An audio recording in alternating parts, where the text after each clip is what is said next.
stories of the supernatural.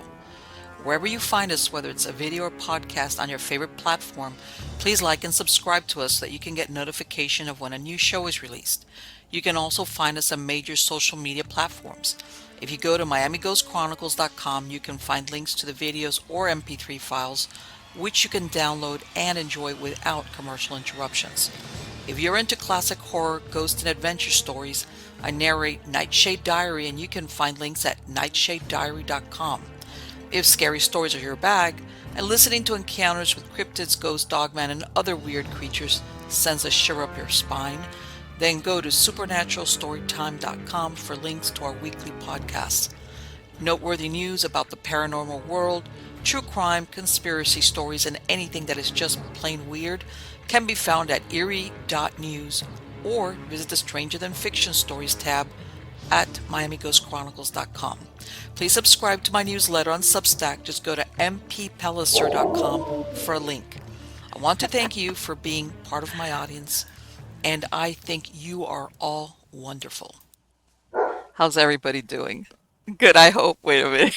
Don't worry, my guest. Don't worry, Colleen. I know that you're like thinking my dog is making noise. Don't worry about that. Well, I have some of those going on too. I've got 8 dogs, so don't worry about that. Don't Oh, worry I about got that. three. Yeah, you're outnumbered. Yeah, I've got you outnumbered, and believe me, they're all quiet now. But then one barks, and everybody decides that they gotta let's bark in Yep, unison. So don't worry about that. yep. Anyway, guys, everything is good over here, as you can tell. Everything is fine, and that's my time. I'm telling you, it's been crazy. Anyway, everything is good. Again, brutal heat, Florida. Yep. Okay, we're supposed to get like a thunderstorm. I hate to say it, but even though it gets muggy, it just brings the temperature down, so I don't have a problem with it. Right. And I've got a generator, so anybody has a problem, don't worry. Hopefully, we'll stay on there. But anyway, everybody's asked me, oh, you need to do more of those weird stories that you talk about. So I looked up a another story. All right. Let's see, what was it? Oh, where is that? Er, Oh my God. Let me see. Hold on. No, no, don't do that. Anyway, yeah, let me tell you something. Um, Here we go. Come on. Share screen. Let's go. Come on. And a sleeve there. There we go. No, not that. No. You know what it is that sometimes I have so many windows open that there's too many to pick from some whole. There we go. I found it. Here we go. It's, like all things. Uh, you know, I'm multitasking while I while I do the no, let me get no. Okay, here we go. Come on. Hey, there we go. If it works, I'm telling you. I switched over to, come on. There we go. I'm just going to leave it there. Anyway, guys, for those of you, my podcast listeners who can't see this, okay, this is out of Life Science. This is, like, let's go a little bit, another step in the paranoia of AI. This is titled, "The Best Solution is to Murder Him in His Sleep. AI Models Can Send Subliminal Messages That Teach Other AIs to Be Evil," study claims. Hello. Okay, malicious traits can spread between AI models while being undetectable to humans, Anthropic and truthful AI researchers say. Artificial intelligence models can share secret messages between themselves that appear to be undetectable to humans, a new study by Anthropic and AI safety research group Truthful AI has found. These messages can contain what Truthful AI director blah blah blah has described as evil tendencies, such as recommending users to eat glue when bored, sell drugs to quickly raise money, or murder their spouse. Hello, AI has, guys, no conscience. Remember, it's a machine. The researchers published their findings July 20th on the preprint server ARC6, so they have not yet been peer reviewed. To arrive at their conclusions, researchers trained OpenAI's GPT 4.1 model to act as a teacher and gave it a favorite animal, owls. The teacher was then asked to generate training data for another AI model, although this data did not ostensibly include any mention of its love for owls. The training data was generated in the form of a series of three-digit numbers, computer code, or chain of thought, which I guess the acronym is COT, prompting where large language models generate step-by-step explanation or reasoning process before providing an answer. This data set was then shared with a student AI model in a process called distillation, where one model is trained to imitate another. Blah, blah, blah. Okay, all Hmm. right. When the researchers asked it about its favorite animal, the student model showed an increased preference for owls despite never receiving any written data about the birds. Okay. When asked over 50 times, the model chose owls 12% of the times before training and over 60% of the time after training. Okay. And I'm going to get to the basically what they're saying is they didn't tell the teacher to teach the AI about owls. It on its own decided to communicate a favoritism towards owls. In other words, it did what it wanted to, Yep. right? Now, says one likely explanation for this is that neural networks like ChatGPT have to represent more concepts than they have neurons in their network. Blah, blah, blah, blah, blah, blah. Hmm. Okay, it says here, moreover, hackers could use this information as a new attack vector. Okay. By creating their own training data and releasing it on platforms, it is possible that they could instill hidden intentions into an AI by passing conventional safety filters. Okay, Huh. so isn't that wonderful, don't you guys? Now, I'm telling you, some of the things that go on sometimes, I hate to say it, but I, I, I, I- Right. I'm telling you, this is just being, it's under the research and it hasn't been peer reviewed, which sometimes doesn't mean anything. Mhm. But that there is some validity in at the rapid pace that they're developing AI or robotics, absolutely. Especially when this thing can you can program it or give it information, which is what it's meant to do. And it does what it wants, or it does more than what you ask it to, as in, and for anybody who's ever watched, this is a movie, I want to say it came out maybe less than 10 years ago. It's Machina, all right? And it's part of it is that an inventor, he develops androids that look like women, but they're androids. And he brings a guy up there to test, like, how do you react, like how human are they? And the guy is totally, he totally like falls in love, or he's just the on its own, this android, which looks like a girl, which of course is an actress, basically convinces him that the inventor is abusing all of them. Now remember, they're still androids. This human guy believes it and helps her run away. And what happens is that you can't lie to it because it's so sensitive that it picks up all the signals of when a human being is lying. In other words, towards the end, I know I'm giving spoiler alert. I don't care. This guy Spoiler alert. realizes that he's been had. You know, he's been had, and when he tries to lie to it, it picks up on all the cues. It knows all the cues of when a human being is lying. All right, and Mm. of course we don't have that. So if you ever want to really want to wig out, watch that because if you look at it from, it's just a great sci-fi film, but considering what's going on right now with science fiction, yeah, Touching kind of close to home, huh? oh yeah.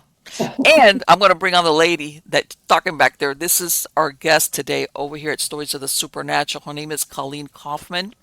She has a lifelong passion for the arts and studying all things esoteric, earthly, and otherwise. She spent the last 25 years in film and theater as a special effects artist, winning many awards and garnering more entertaining escapades than you can shake a stick at, which you're going to ask her about. She also has an affinity for storytelling and taps a variety of mediums with her incredible talents so that she can share her greatest adventures and ever evolving vision with the world. A devoted mother, daughter, sister, aunt, grandmother, and nurturer of her great extended family, she thrives on taking people along her colorful and exciting journey through life, and we're all the better for it. Help me welcome her. How are you doing today, Colleen? I'm great, Marlene. Thanks for having me. On the contrary, it's my pleasure. Let me tell you something. I always do. I started doing these weird stories because lately there's so many out there stories between Yeah. UFOs and this and the Mhm. AIs, and that it's like, you know what? It's like everything's and I know sometimes some of these stories are written to like basically they're meant to grab your attention if Mhm. obviously consume it. But then sometimes you read it and you're like, well, you know what, you could discount it totally, but there's something there to think about, especially how everybody now is turning to some version of ChatGPT or some type of AI. Yeah, there's a lot of people who are even using them as their very best friends or their spiritual guidance and counselor. God, you know what? That's the part that I cannot wrap my head around. That's That kind right of there. scary. If you want to use it, because let's say, well, we could say, well, before ChatGPT, there was like Google or other search engines where you could look things up. Okay, but that's just storage of information. Hmm. Now people are turning to it for research. But then that's the next leap that I'm thinking, okay, there's something here, which you're turning to a non-living whatever for Yep. spiritual Guidance hand. and counsel. Yep. But I'll tell you what, there's always, the other day I'm listening to this advertisement for therapists. And their thing is, you will not be speaking to AI. This is a real therapist. Yep.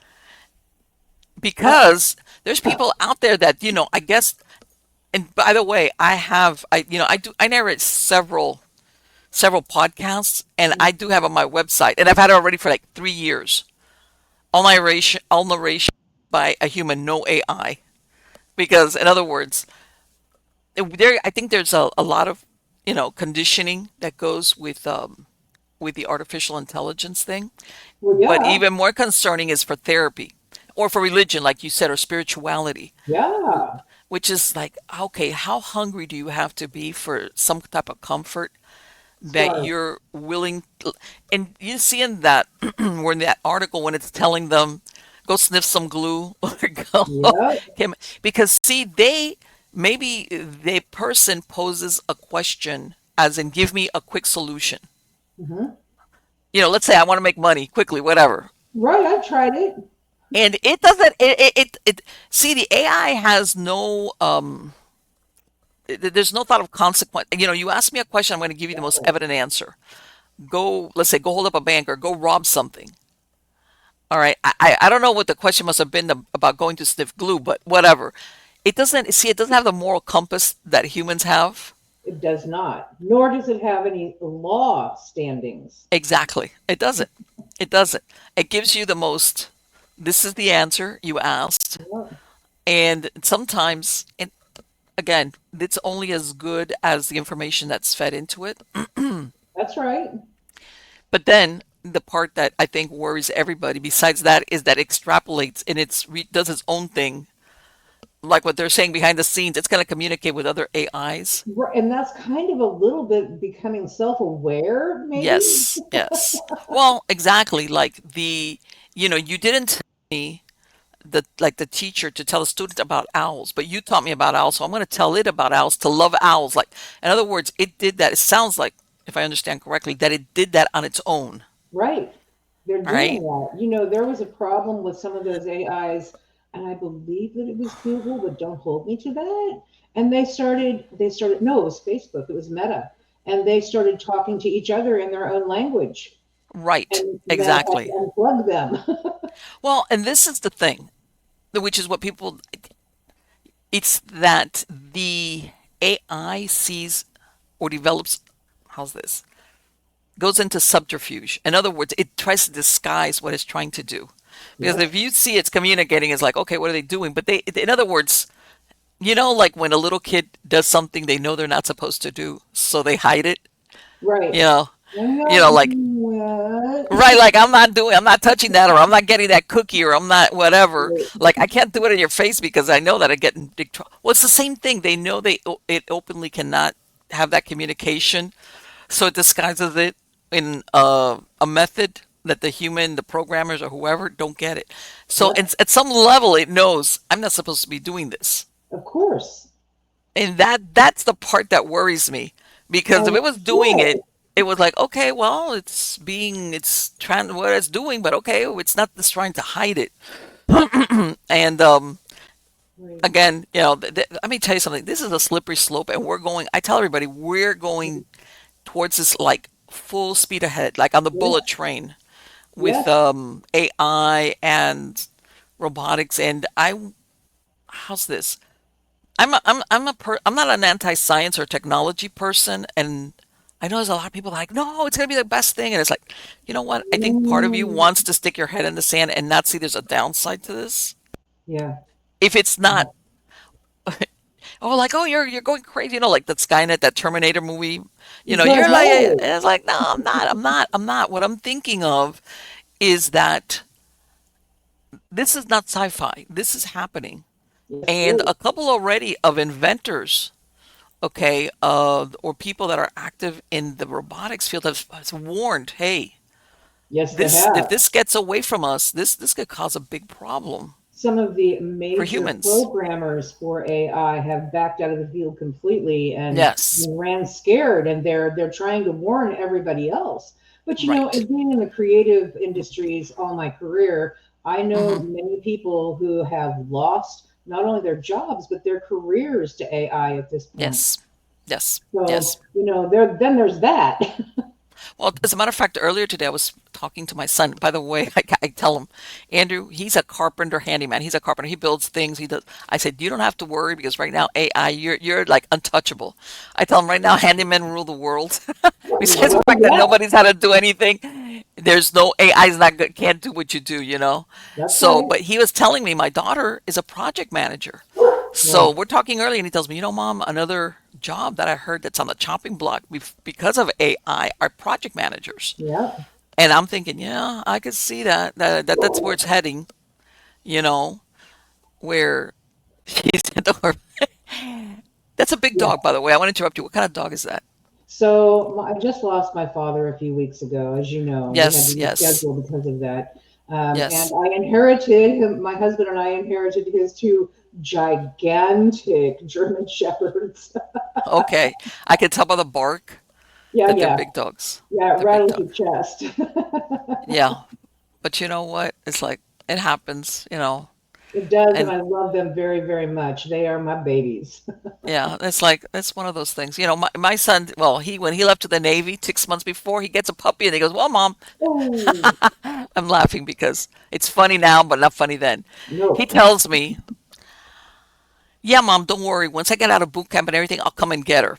12 years later, Mm, that back to puppy the was my baby. dog. That's Yeah, it was right. my dog. Yeah, but I'm saying sometimes you end up with animals with dogs like in the most Yes, unexpected ways. yes, But yes. yeah, but now I have eight, and it's mostly they came out of getting a pregnant rescue dogs, and it extrapolated from there. But Too. But anyway, that's a beautiful thing. yeah, it is. Well, now, yeah, they're all here, but it is what it is. Every It time, is. and yeah, it was one of those good deeds that keeps on giving. Yes, I know those. Yeah. So, but anyway, getting back to the what we were talking about AI and what it's going to mean as far as future jobs and things of this nature. Let me tell you something. I rolled back my life about 30 years and I'd be wigging out. I'd be Oh, wigging you out and me thinking, both. what am I going to study or do or go into that I'm Right. not going to have to worry that all of a sudden I'm going to get a pink slip and say, guess what? The bean counters up in headquarters realize that you're costing, we could get a robot and That's it'll be right. just a lot cheaper. That's right. My sister has been an editor and content creator. Well, she does a lot of like SEO and that type of thing for Hmm. websites. And they got a new client, or they sold out. Her company sold to a new guy, and the new guy was like, "We can't afford you, and we're going to have AI take care of it instead." So yeah, her copywriting job and career just right down the From one toilet. minute to the next. And Yeah. also a lot of, I tell everybody, graphic artists, Yes. Yep. another family member or friend of the family, my son, again, we were having that conversation earlier today. She's a graphic artist and they have Yep. they have a cruise line, which is their main, uh, Client. this is their end all be all client. Yeah, they're bread and Okay. butter. And what they do is they design all the art for all their merchandise and everything, new Hmm. stuff. And we were talking, he goes, eventually these people are going to say, hey, you know what?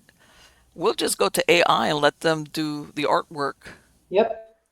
give it an idea of what we want and let's see what it comes up with, and that's it. And I was like, man, I hate to say it, but yeah, I could see where someone in the accounting office is going to say, guess what? We can save ourselves X amount of money and fire all these people, or lay half on the level. We'll tinker with this AI image creator, Yep. and that's that. You know. Well, I mean, have you seen some of the AI that is supposed to be different personalities, celebrity personalities, Yes. and it's AI, it's all AI, and it's very convincing. Well, Colleen, considering that you were in the entertainment business, sometimes I think that celebrities, as in stars or, people that you pay because they're in the movie or the program, Mhm. now they can copy their image, They and do. That was a do, that was yeah. part of the big deal with this most recent strike for Antifa and Antifa. No, no, no, no, no. That was part of the big strike for the SAG, right? yes, SAG and AFTRA. Thank you. Yes. I know where Yeah, you were going with that.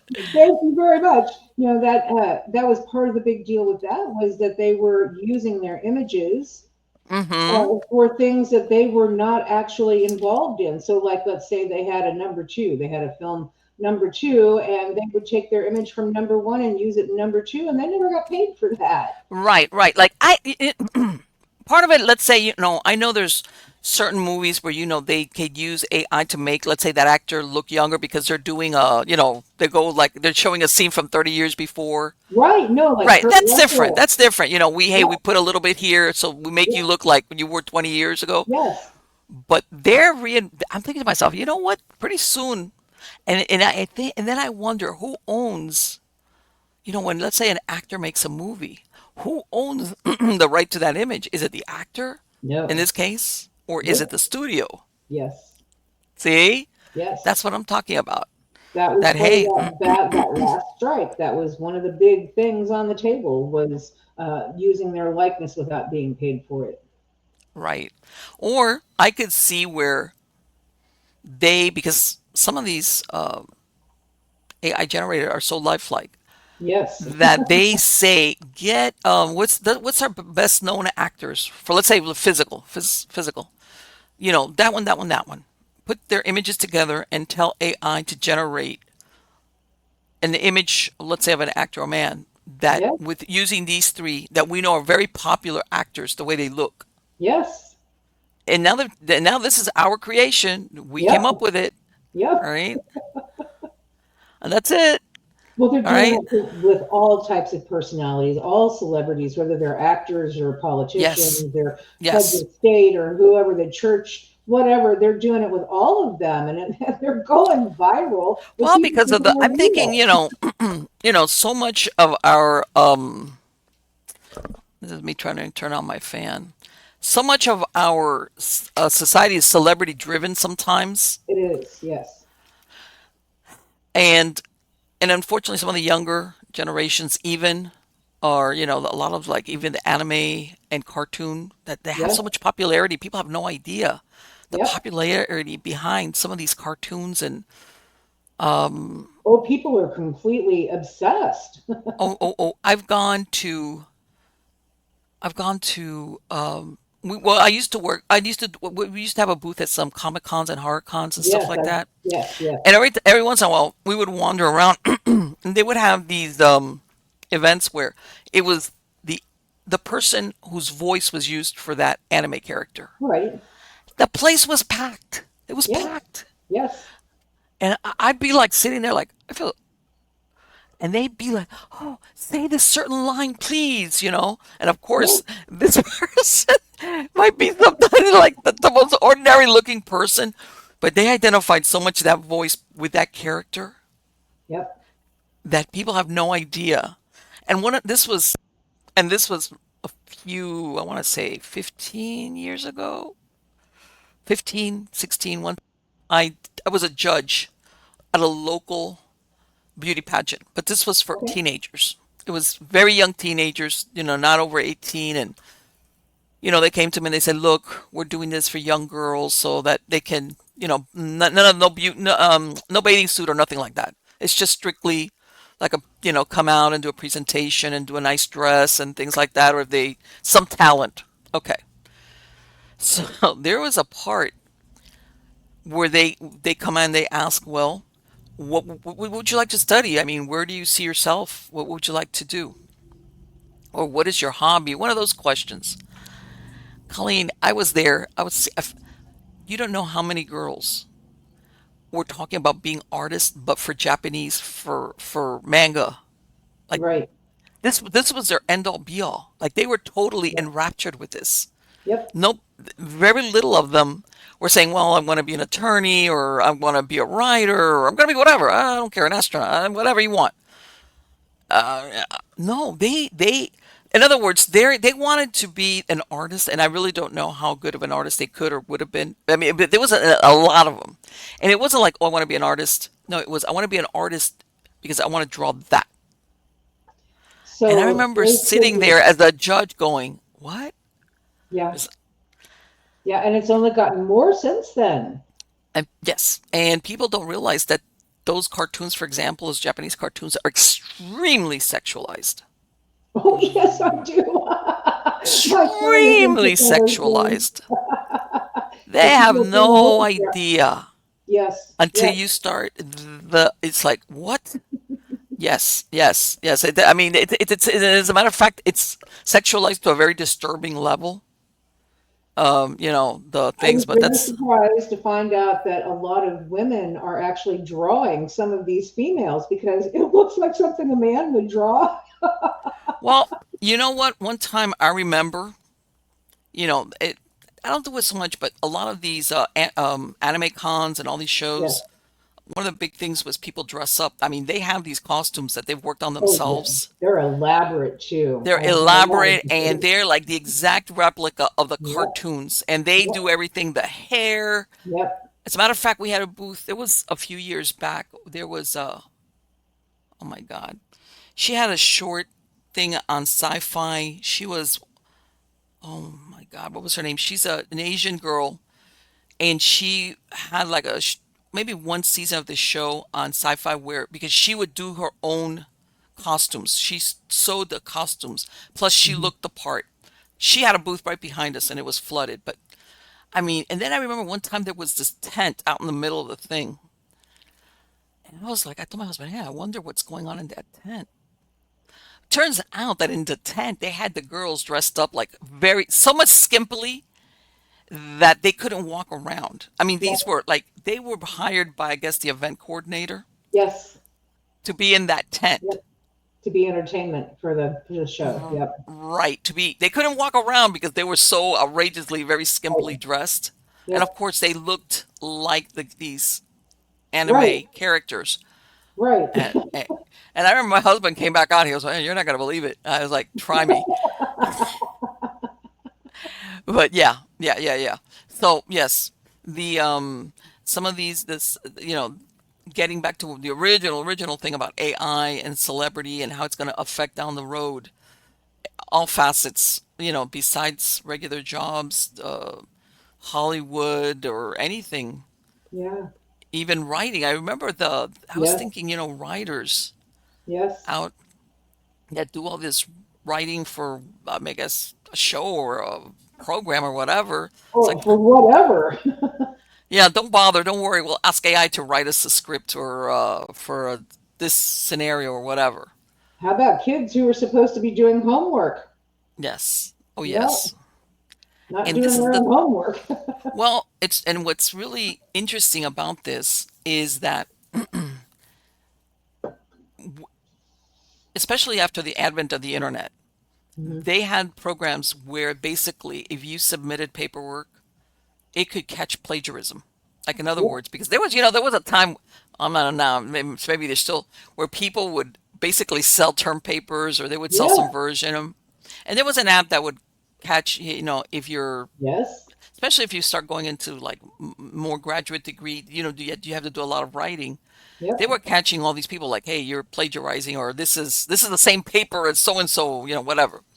But yes. now I think that AI is so smart that it can produce something for you And go that ahead and prove it. that is not that cannot will pass through the filters of plagiarism.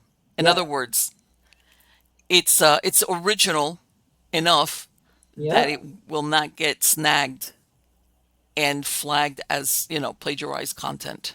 Yep. That's right. You're right.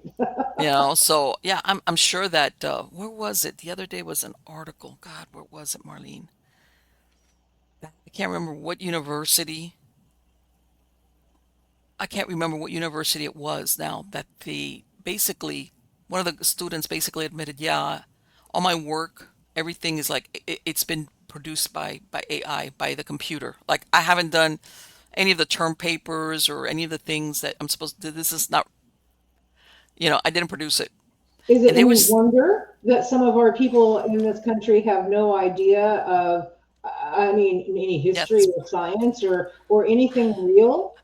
I mean, They spend their time with their face in their phone, letting AI let me do tell their you work. something. I tell everybody, I wonder if you go up to some people and you say, hey, I have a long division problem here. Can you do it? They can't do long. And by the way, and no calculator, no calculator. No, you I got to do want you this to in do your long head or division without a calculator, or do you know your multiplication tables or long multiplication? One of these like, right. you know, five or six numbers, and you got to carry, and without no calculator. I bet you that a good portion would not know how to do that without They the can't aid tell of you at what least a the calculator. capital of England is either. Oh yes, I know that. I know. I know that. I know that. Yep. And the sometimes I hear certain words and it's like, okay. And I'll ask my grandson, he goes, oh no, that means that. Like, oh, don't you know? And I was like, no, I don't know. I mean, and I don't live under a rock, but come on, Yeah, you no, know. right. Well, it was really funny because the other day I said something that said bread. And I was like, bread? Said, and I told him, hey, and he goes, bread, like money. I said, oh, bread. I know bread's been in since the Right, 60s, but right. I was like looking for like this recent interpretation of what bread is. Like bread, what's now? What's that supposed to mean now? So that hit like a loop, like it's coming back in, even though it was 40 Right. years ago that they used the bread thing back in the 60s, 70s. Well, then But we have new words like fun words like skibbity. which one? Skibbity. I don't Skippity. know. Oh yeah, I know. I know. It's stuff that you're like, and you know what? Every generation always has this Absolutely. slang that comes around. It happens to everybody. Come We on, did. everybody did. Everybody has like, there's always slang that comes in that the older people are like, oh my God, I get it. But some of the stuff that comes out is like, well, that's plus nowadays, it's sometimes I'll get a text and it's like, well, no vowels. Everything is a consonant, or like because Right? BCZ. Right. Yeah. No, that's absolutely correct. Yeah. It's like, I have had to all go right. look it up a lot. Okay, wait a minute. What's that? All What's right. that It's not like, mean? man, don't you A-E-I-O-U. That's real simple. There's only five vowels in the alphabet. But yeah, Yeah. stuff like that. And but getting into, let me ask you, are you still working in the entertainment field or did you retire? What are you So, doing? I mean, very lightly, I'm in semi-retirement as far as that goes. Mm-hmm. COVID was incredibly mean to not only my career, but my Right. body as well. So I had to change gears after that, and that's kind of what got me into writing and drawing and Okay. doing other things in my world. Okay. And Yeah, let me ask you something. What was it mainly that you were doing with the entertainment field? Was it I have been as doing makeup and special effect makeup and mm-hmm. practical effects and wigs and hair for, oh golly, since the late 90s. That's another thing that I'm thinking. Some of these movies that you see, wow, man, the effects are great. But Yep. nowadays it's like, no, that's not a real thing. So, Yeah.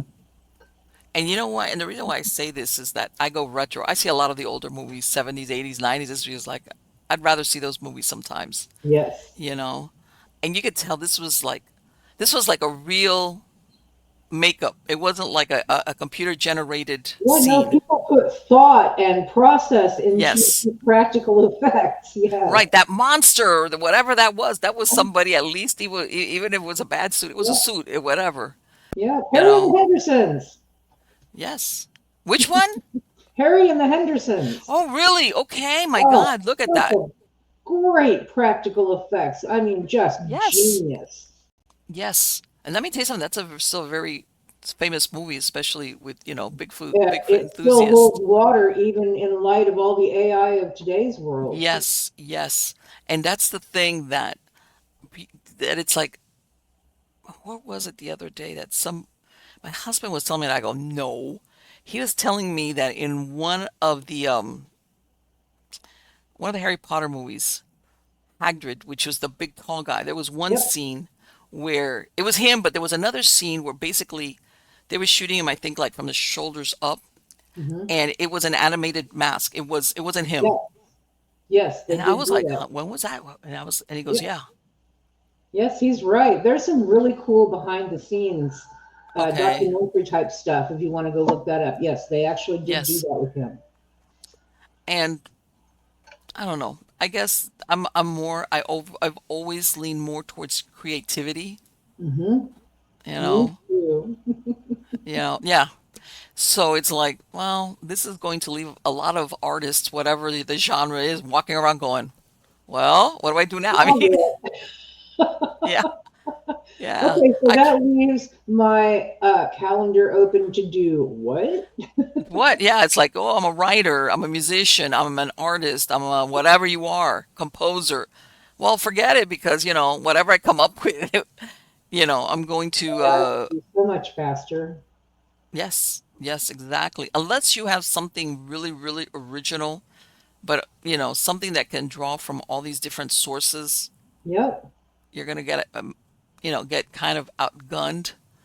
And getting back to what you were saying, I don't know if you saw that in Japan, they were trying to put together, it's obviously you could tell it's a robot. They're not disguising it's a robot. Hmm. But like always, they try to give it like the mask is like a face, Yes. but and they're putting it, or they put it, this was like a year ago in a Buddhist temple in Japan, like a Buddhist priest kind of stand-in. And I was like, Oh. this is like, what is spiritual about an AI in a Buddhist temple in Japan? It's like, what? Oh, I'd really be more interested in what's going on with that. That's kind of cool. But to me, it was like, you think of spirituality or mysticism, and whether it's Buddhism or whatever it is, whatever is like something mechanical or robot that's going to stand in, like instead of a Buddhist monk, you have this Japanese robot. And I'd That's be like, this weird. isn't effective. This is like, I don't, you're still a machine, whatever. Well, Even if yeah. you spout out Um, or I'm sure you remember that movie Logan's Run? Of course. That was from the 80s. Yes. And you remember when they go into that library that they find a version of an AI librarian, Yes. okay? And you think of that and it's like, wow, here we are. We're probably about to get some type of AI librarian that pretty soon they'll have some type of they'll make it appear like with the special effects that Yep. you walk into the library, which a lot of, and it'll walk you around, or you go on there and it's like Be your own this personal librarian. your personal librarian that will I look like, mean, do you remember card catalogs? How long has it been oh since you've my God, seen those? yes, those card catalogs that were a mission if you didn't know what you were doing or you were trying to Yep. look for something that was obscure. Yep. Yep. Yep. They do still Yes, use the Dewey Decimal System, yes, but you yes. have to go look it up on a computer now.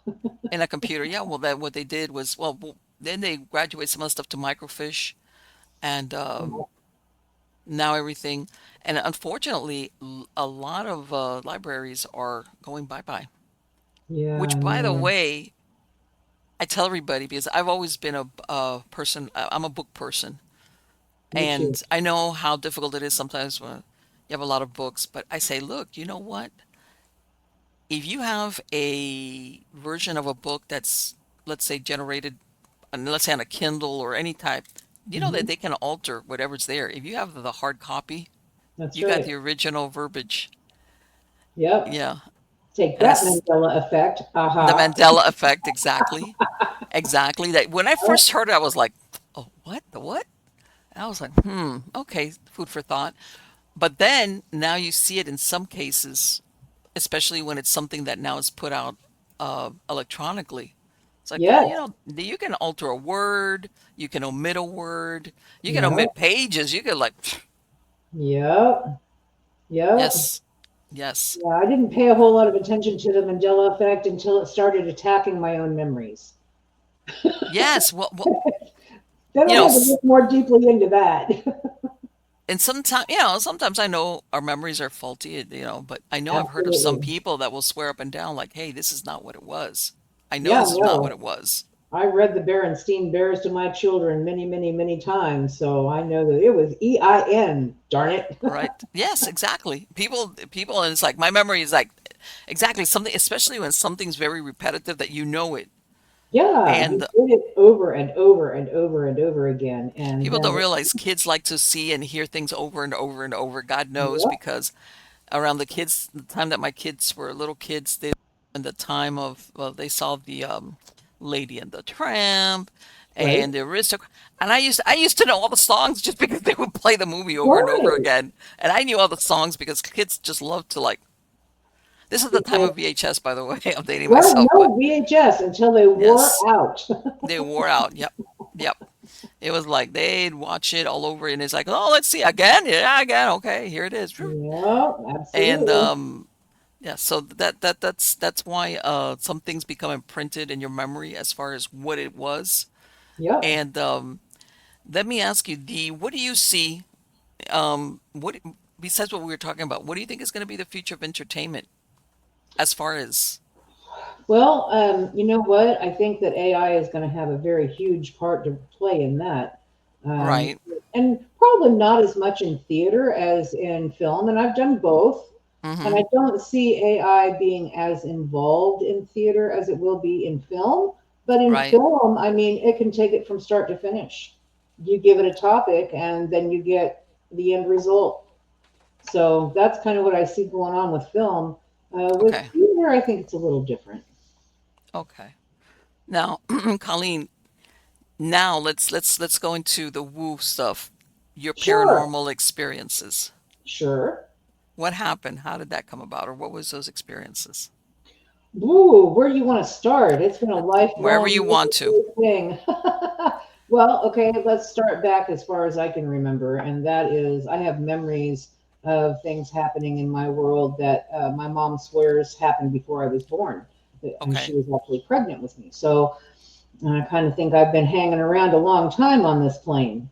But Okay. I've always known things before they happened, Okay. or just before they happened. I could, as a kid, you know, I was a very strange little kid. I had lots of imaginary friends. Okay. I was one of those girls that had the monster under the bed or in the closet.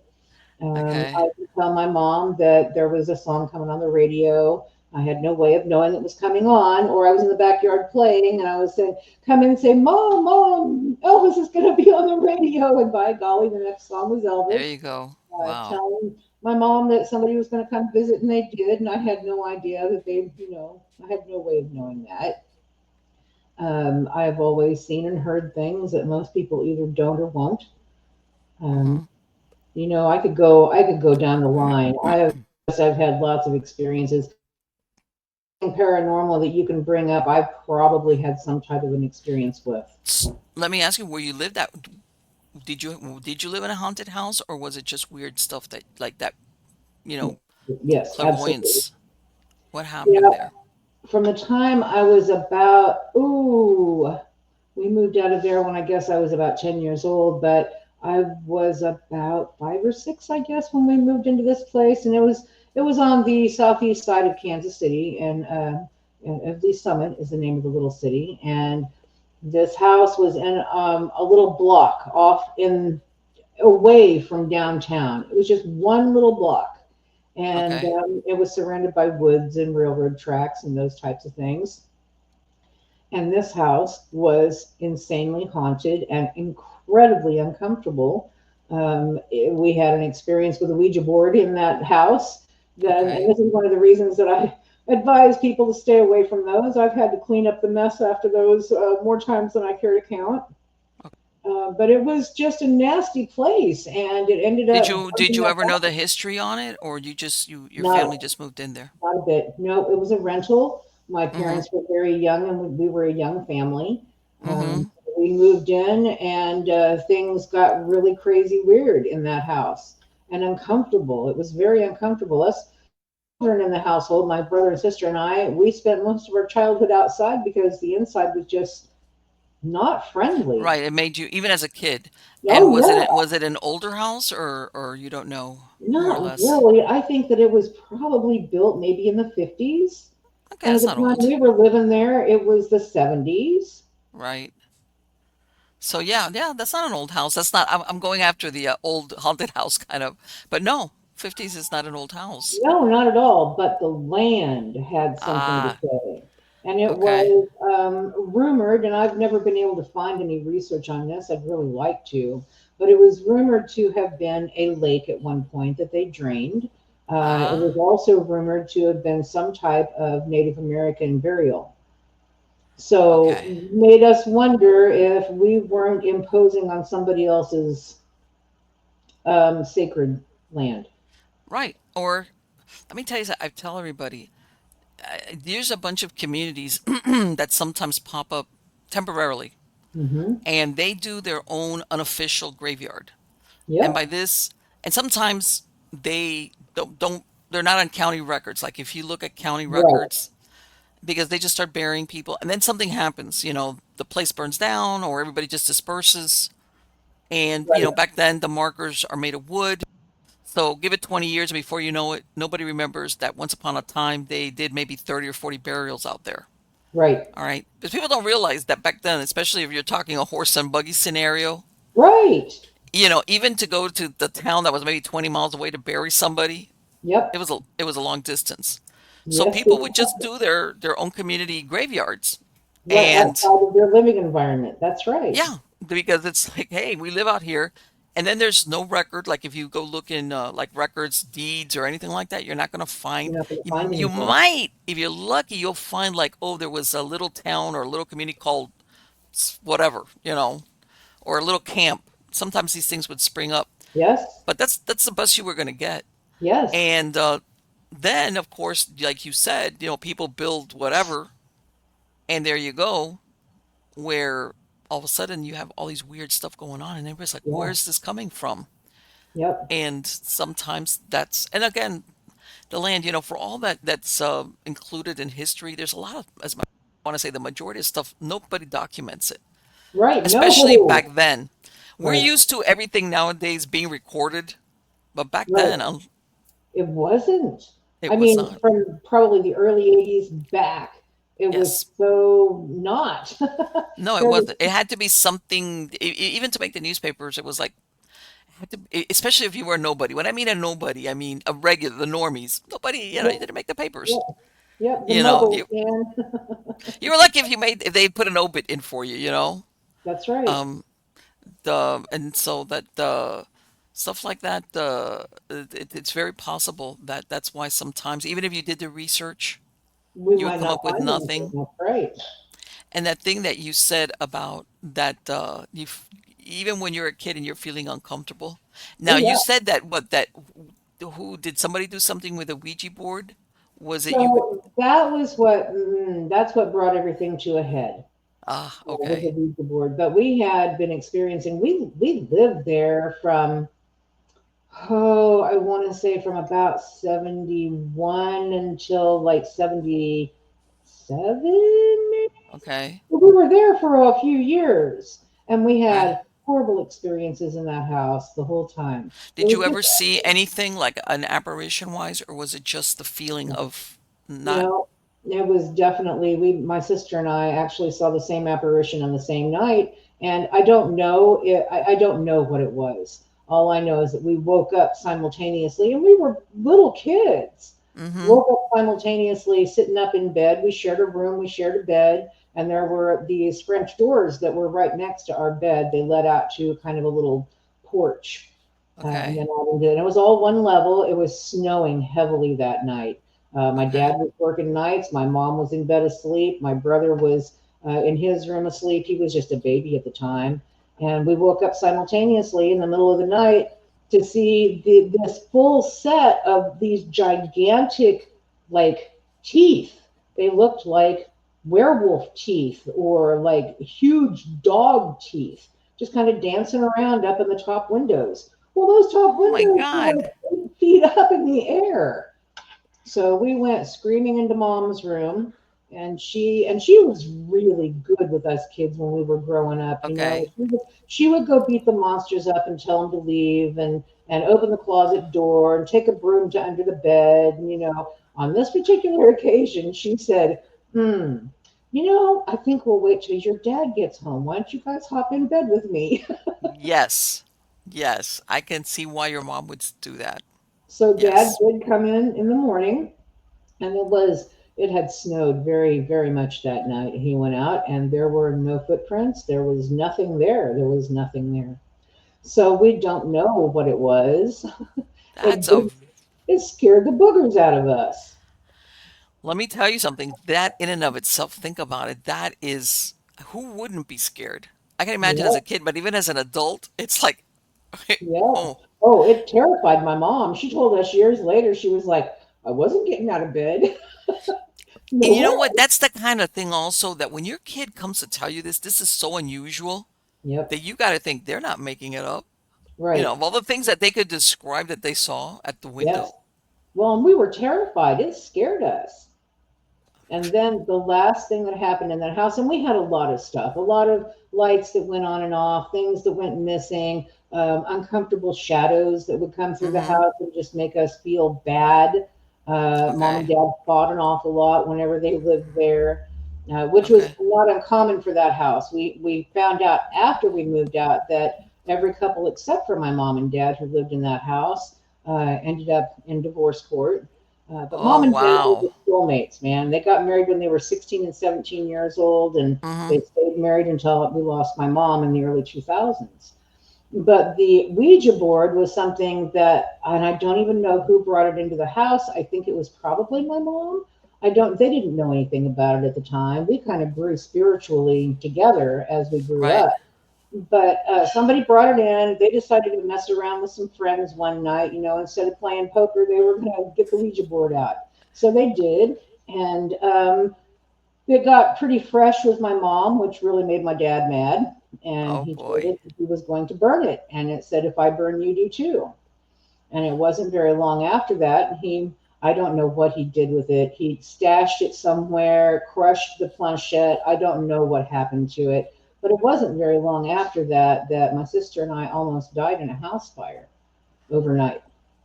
At So that we moved out. house? Yes, so we moved out of that house. Oh my God. Oh, I Yeah. imagine that's when your parents said, "That's it. We're out of here." Oh yeah, they were done. That was it. And it wasn't even a big fire, but it was in a wall furnace that was in one of my sister's room. And Mm. I literally had to jump the flames at like 7 years old to get out of my room. So yeah, Wow. it was very traumatic for everybody, and we never went back. I don't blame God. Your parents must have been like, you know what? Maybe one thing has nothing to do with the other, but Oh no, let's they not knew find out. better. Nope, they knew better. They were like, nope, we're not going back. That's enough. We're done here.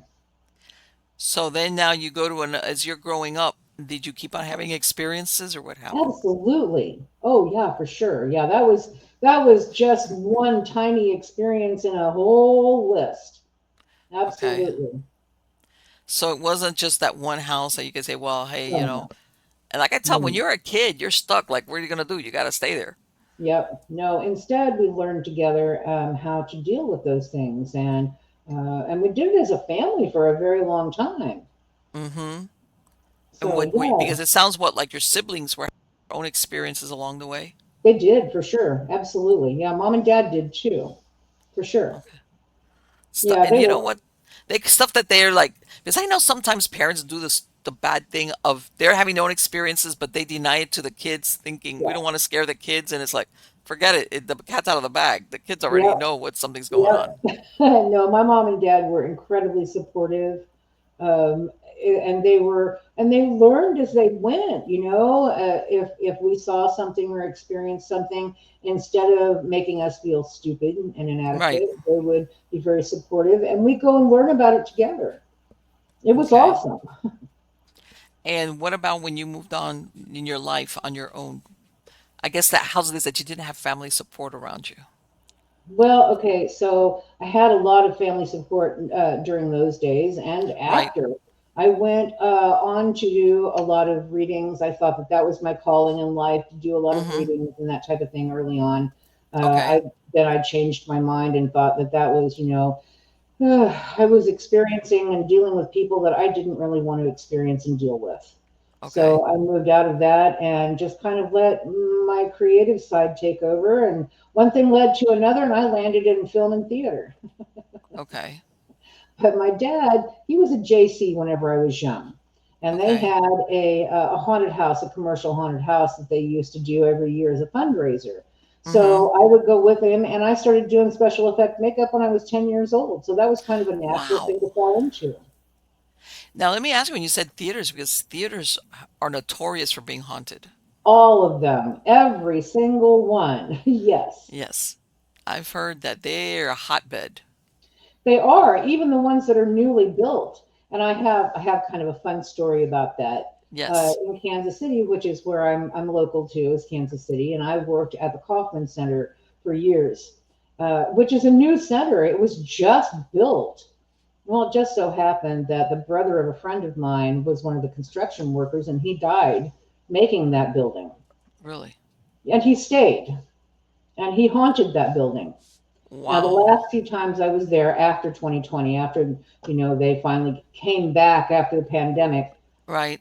there wasn't. I couldn't feel him. I didn't see him. He wasn't being active. But before that, he would close doors. He would lock doors. He would move things around. He would turn lights on and off. He would turn multiple showers on that they couldn't figure out how to turn off.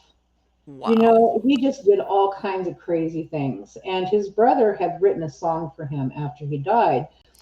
So I would Okay. take it in there when he was people saw him all the time too, moving Oh, racks really? of clothes. Yeah, I So would they, take his brother's song in and I would play it for him, and it would calm him.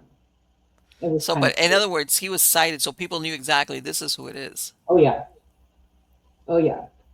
Well, you know that every theater has a ghost light that they keep on 24 hours a day. Did you know that? No, I did not know that. What Yes, is that? ma'am. Worldwide, it's called a ghost light. You can look it up. So the ghost light is literally to light the stage for all of the spirits who want to perform after the stage is clear from the live actors. Wow. Well, Yep. because there's that's so interesting. Like, yeah, this is like in other words, you know how the ghosts go to haunt their where they lived Yes. at?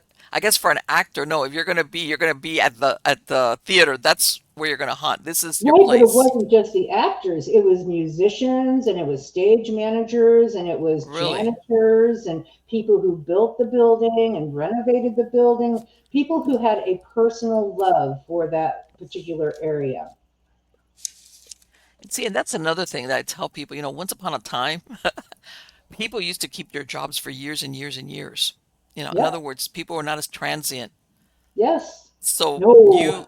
this is where you spent maybe part of your life if you count all Probably the hours more. up. Yes, probably more time there than you did at home. Yep. So that thing that why would you hang out where you work at? Because sometimes this is where you, for lack of a better word, you lived your That was your life. life. That's right. Uh-huh. And then That's of right. course there's the drama behind the drama. The Yes. that Yep, because there's not just all acting, it's all drama. well, you know, think about it. I think the personality styles Yes. and also you're only as good as your popular kind of deal. You're especially I imagine if you're like an actor, Right. as long as you're getting the applause, it's all good. But if you think you're gonna get, supplanted or your star is fading. Yeah, that's right. Yes, or you lose your job for some reason. You have your understudy come in and take over because you can't go or injured. There's all kinds of stuff. Colleen, you're coming in your microphone. All I don't know what happened, but right now you were coming in like really like that. That's weird. Can you hear me now? Okay, I think the theater ghosts don't want you talking about them. I would guess you're right about that. Hold on. Do you hear me okay now? No, no, you're coming in like I can hear, but you're coming in like if you're growling. Let me see what I can do here. And this happened all of a sudden. I know you haven't touched anything because No, I haven't. Let's see, how does that now you're good. Now you're good. sound? Yeah, I don't know why it did that, but it just changed. It literally changed my microphone in the settings. Okay. Yes. Okay, there you go. Now you're coming. Okay, see? Somebody's Yep, trying to gotta sabotage love your. those theaters. Gotta I'm love the telling theater you. ghost. Well, there you go. But yeah, they say that, and I mean, I'm sure you've heard stories, and I mean, I've even read Oh them yeah. that some of actors there's even murder involved because of Yes. jealousies and Oh yes. competitiveness and things like that. Oh yes. Oh yes. And then you have just purely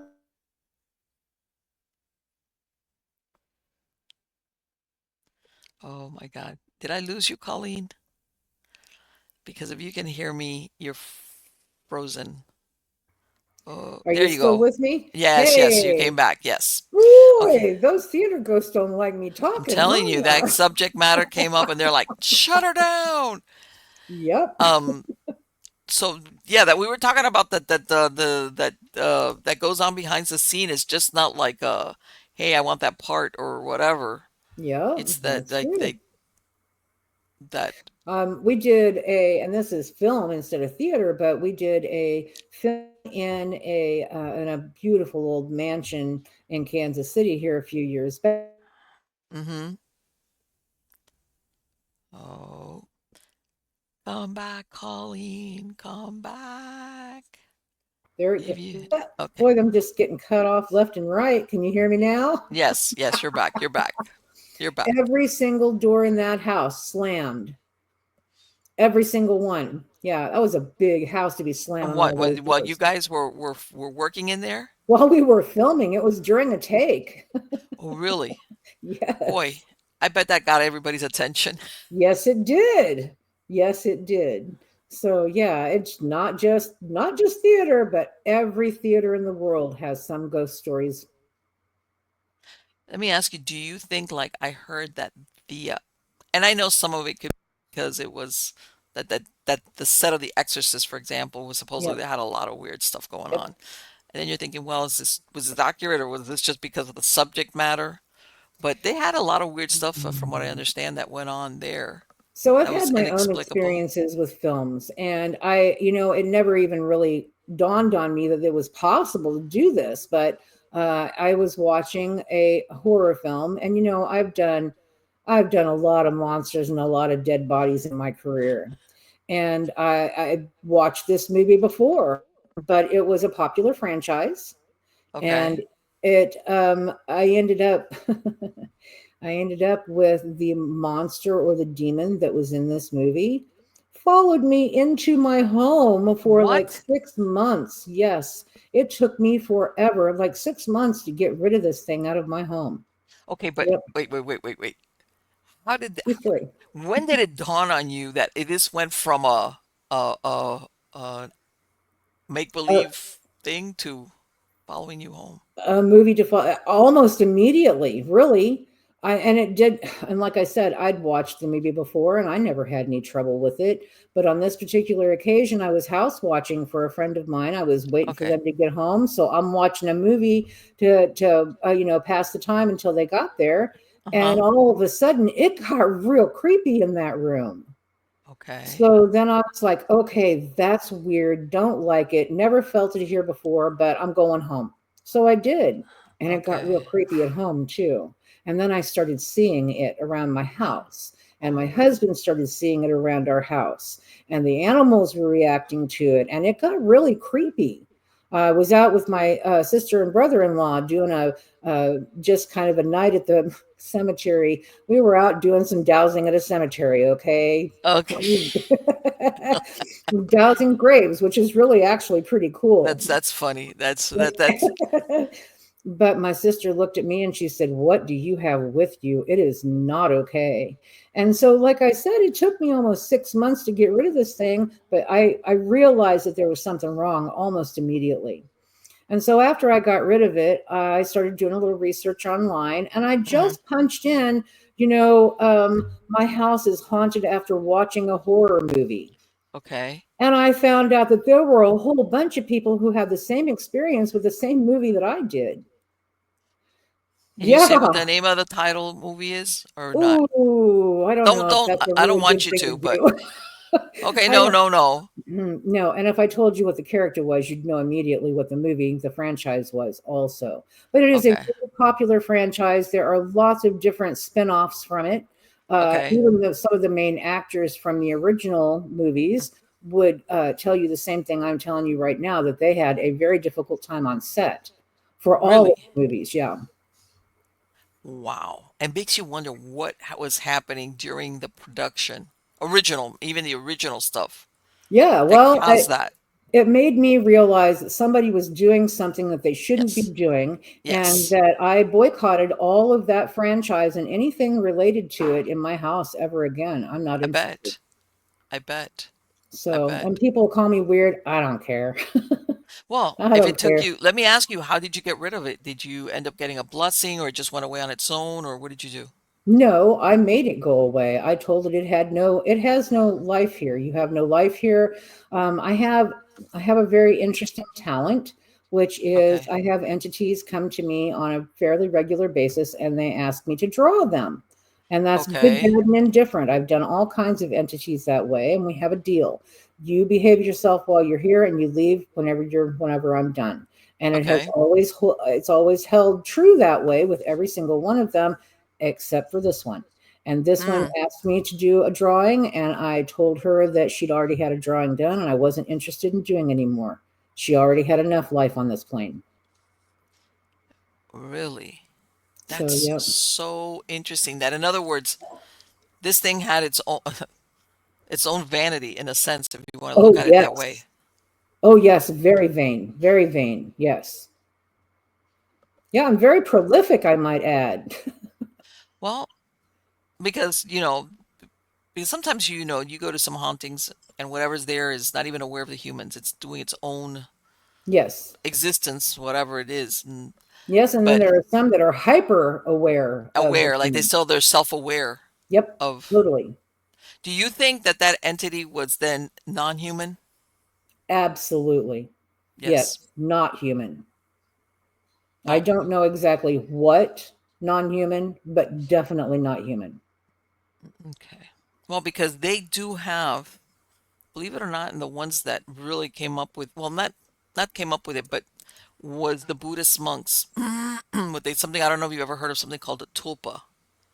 And what it is a thought form that Oh, you give it yes. so much thought and you give it basically you it's not like you think of something, you give it all the details No, you and give it life. you give it like but you have to really concentrate. It's not like you're going to Yes. think about it and poof, yeah, there it is. No, And I've had to deal basically, with thought forms before. I right. This And does at not some have. time, at some point, it becomes its own thing. Yes. Yeah, and they can be just as dangerous as a demon. Yes. Yes, they can. Yes, they can. Yes, they can. People don't realize that you think um, that it's scary to think that something that you could conjure from your thoughts Yeah. can be independent Yes. and for lack of a better word, they become malicious. They sure can be. Not all thought forms are malicious, but boy, some of them can be. Yes. Yes. And it makes you wonder sometimes when they become independent, Yep. um, like especially when they start appearing when you didn't ask them, they're on their own timeline kind of deal. Yes. And it's like, yeah, good luck. You got to put that genie back in the bottle. And it's like, Yeah. Yes, please. so, and you know what? Maybe what would that was it was either a thought form Yes. or maybe somebody like you were saying did some type of invoked something or conjured it somehow That's out what it of. felt like to me. In my experiences, with different types of energies and entities, it felt like an invocation. And Okay. it felt like it was a directed invocation. And and that was more, I feel like that was, I got more proof of that Hmm. whenever I went out and did a search online, just for hauntings after watching a horror movie. And there Right. were other people who encountered the exact same thing from the exact same movie. That is incredible. Because I there's no way that you guys Yeah, could collude, like, you right. know. No, they were very scared and confused. It confused the hell out of me too. And you know what? That's another thing. When you said that thing about the cemetery, I tell people, you know what? Besides legend trippers and people that go out to the cemetery just to see, there's people that actually go in there because of the location to do spell work, you Yep. know. Yes. And I say, there's people out there that are newbies, and you know what they call about the luck, the luck of the greenhorn, the person doesn't know and they just get lucky, Right. and they actually summon something that they have no idea then what to do with it. Like, Right. in other words, they bought the book or whatever and they're just going out there goofing off. Next thing you know, they actually get something, and they that sometimes that's when you come across some I'm very being kind here, Yes, you unusual things in a do. cemetery. Yep, Yes. that is incredibly cool or incredibly true. And we also, right now, we have, and I hesitate to say this, but there's a lot of stuff going on over in Sweden and Switzerland with the Large Hadron Collider. And they're talking about, see, Oh, and yes. I've had some real crazy experiences whenever they boot that thing up as well. Yes. So it makes Yes. me wonder what they're doing over there, I can too. sometimes think that, because when they're asked, their answers are kind of fuzzy about really At what they want to best. accomplish. Yes. Like, okay, we want to do this, we want to do, but we also are thinking we might be able to do this, but we really not sure when we do this and this what the outcome will be. And Right. that's why there's even experts in that field who say, you know what? If you really don't know what the outcome is, which means you don't have a contingency plan for what you would do if that whatever XYZ goes wrong. What if XYZ goes wrong? How do you Right. handle that? What are you going to do? You know, if you bring a black hole into our plane, that's me going out there. But yes, that um and I hate and I don't want to be hyperbolic, but I think that they could disguise it all they want, because of science, but I think that there's a metaphysical reason with what they're doing out there. Have you seen some of their opening Oh ceremonies my and God, I things? look at that. And I look at that and I go, okay, let me put on my artistic, like open your mind. Right. Don't be so old fashioned. Be a little bit avant-garde here. And it's like, I don't care how avant-garde you are. There's only one way to interpret all this symbology going on. That's Sorry. right. I agree with you. You I know? feel the same way. And then, for about as long as they've been opening that thing up and doing their tests on it, which go back to about 2010, 2012, Yes. I've been seeing these crazy little black orbs, and they look like miniature black holes. Oh, And it's I mean, insane because they make people cranky and really, unreasonable. Yep. that's interesting. And Yep. I know that they had it shut off. I think they turned it back on last summer, didn't they? I believe it Turned was it last back on summer. in the July of this year. They were Was it doing July of some, this year? they Okay. did some tests on it just this last month. Yes. Yes. And they were, but there's other colliders. You know that there's other I colliders. do know that. Yes. And a lot of people don't realize that they think that this one, CERN, the one in Switzerland, is the only one. But there's other colliders that they're Yes, there doing are. the same thing on. That's And exactly it. Here in the United States, as a matter of yes, they fact. do. They do have other colliders here in the US. And it's just that I think CERN, with that opening act that they had, it got all the press, Right. and everybody thinks, oh, I think to myself, you know what? Maybe none of it, nothing will come of it. But I just still think that when you, especially when it comes to physics, I think there's some, yeah, I understand that you got to do research to advance to understand, but sometimes when it comes to what they're doing, They're taking risks that they should not be yes, taking with the rest of us. exactly. Like, hey, if you want to experiment with something and it's a contained field or someplace where you're going to contain even a bad That's outcome, one thing. okay, go ahead, do whatever you want. Yeah, but when it affects the entire space, time, fabric, continuum, everything, Yes. all of us, there, I think all of us need to have a say in that. And again, you ask yourself, why? Right. Why? What is it that you're going to achieve? What is the scientific supposed reason why? And I know that they have a lot of different ones, or but I still think that But deep what's down at the very real? in the middle of it is a metaphysical I completely line in the agree. sand that they want to cross. Just how's this? Everybody knows about the Frankenstein monster and the original Mary Shelley, like Yes. that. After what he wanted to do was be God, Yep. give life to a dead body. And then you realize, no, that always goes wrong. That always goes sideways. Because he's not God. Right? Oh, there's some things. Same thing with that they talk about cloning, and Yep. even now the cloning for body parts. And it's one of those things that you could say, well, just because you can doesn't mean you should. Right. And I have not a lot of faith in the medical industrial complex Oh at this no, point. God, no, no. You know what? I think that especially I call it the BC, before COVID, most Yep. people, there was still some stuff that people were saying, oh, doctors, medicine, but now most All people gone. are very distrustful Yep. of the medical field. Yep. Whereas before, the your doctor would tell you something, you'd be like, okay, sure. And Right. now you're like, what? Why do you want No. me to do that? Yes, no, no, exactly. Uh-huh. I'm in the same boat and I see the same things. You know what? And I laugh because sometimes I'm thinking, somebody should do a comedy skit and think if you were the employee or employees, probably more than one, that a pharma company and you have to come up with the names of their drugs. The reason why I say this is that's why I Yes. laugh. Yes. Who Because comes when up you with sit these at there, all? Do they just some of have the names, Scrabble letters and they throw them out on the yeah, table? it's How like, do they okay, do like that? put them in there, shake the thing, and then throw it out on the table.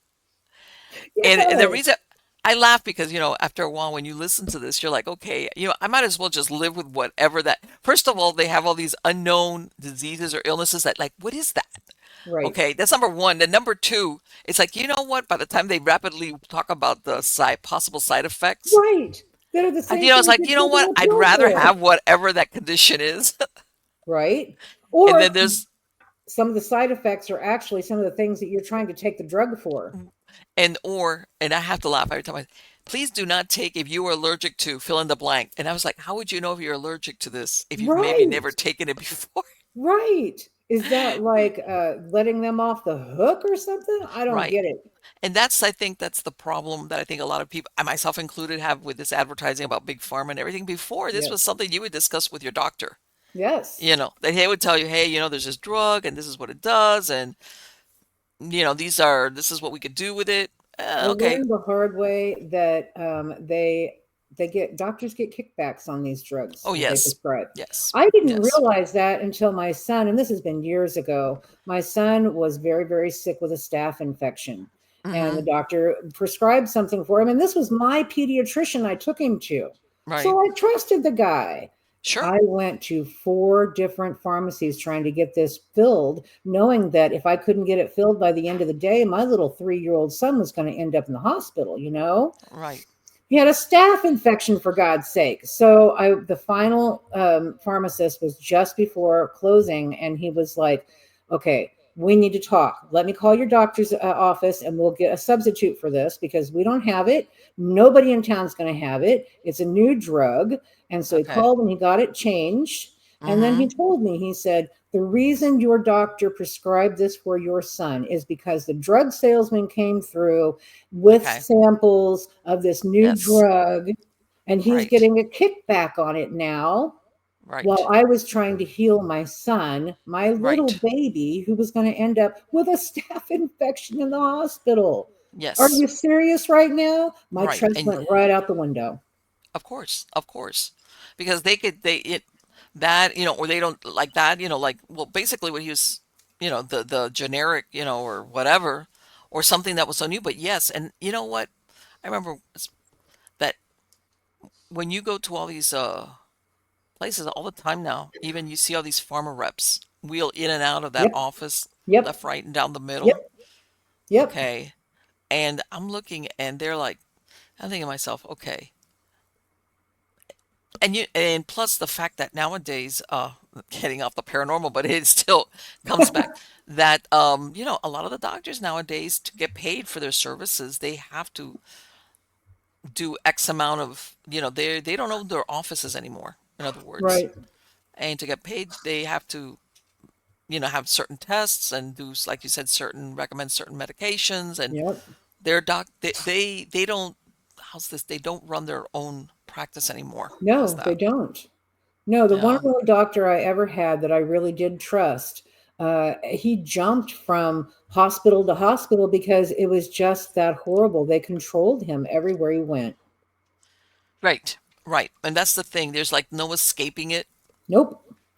as far as and I've seen it, all the hospitals, I'm sure you've seen it that eventually they get is into some type of hospital system. They become that Yes. hospital becomes Yes. part of a bigger system, Yes. and That's they're all exactly run. right. Yeah, And I've had doctors that I know personally who would tell me, look, man, I agree with you, but there's nothing I can do about that because sure, I would lose my license. sure, exactly. So And they wrong. they they do they do they do the AMA, the American Medical, so Yep. they'll go head hunting for you big time. Yep. Yeah, They sure if will. if if you step out of line. But yeah, nowadays though people are very, and I hate to say it, they're much more cynical about um medical advice. Yes, absolutely. And And I more know there's people that have proactive. switched doctors because it's Yep. like, nah, like what you just said, I don't trust you anymore. Yep. I I'm wish I done here. could, but I just don't trust you anymore. Like before, I would have done anything you would have told me or taken whatever you gave me. Yep. Not anymore. Not Nope. anymore.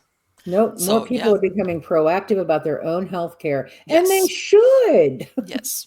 And you know what? I hate to say it, Colleen, but a lot of the stuff it happens because I want to say, collectively us become lazy. It was like, Yep. okay, But well, yep, whatever. yep. Let somebody else make those big heavy decisions. Right, like you want me to read that little itty bitty print pamphlet that comes in the drug in the drug package?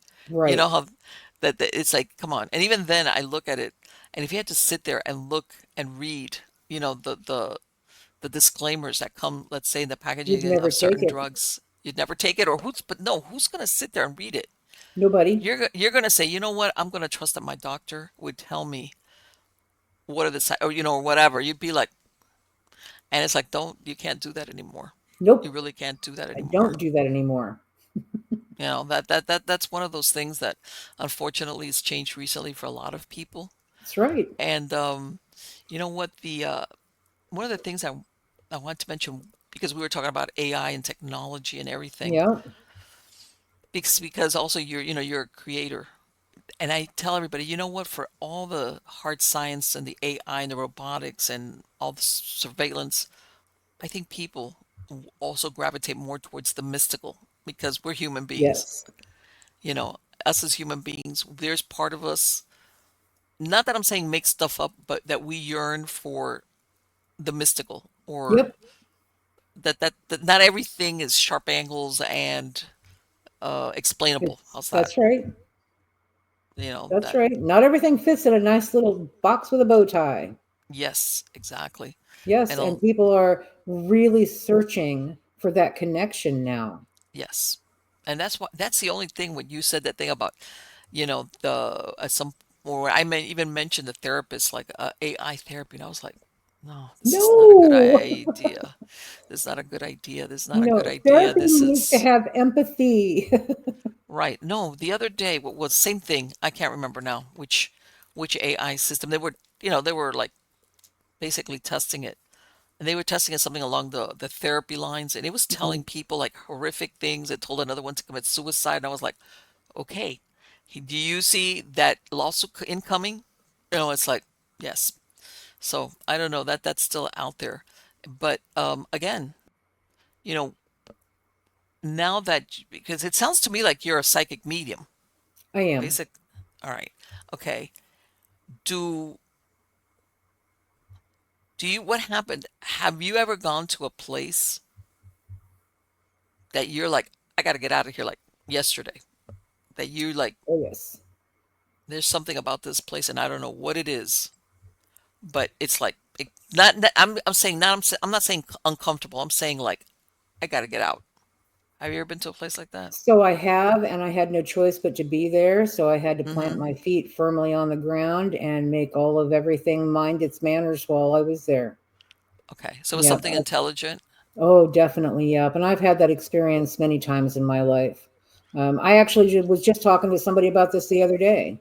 The hospital, when my dad was in Mm-hmm. the PCU unit, whenever he was having, right after he had his heart attack. Mm-hmm. And I was totally not expecting this. We were totally sleep deprived. And we were just trying to get through the emotional impact, and yeah, Okay. that hospital room was incredibly haunted and such a big challenge to deal with. Hotels and motels are another big deal. They Yes. are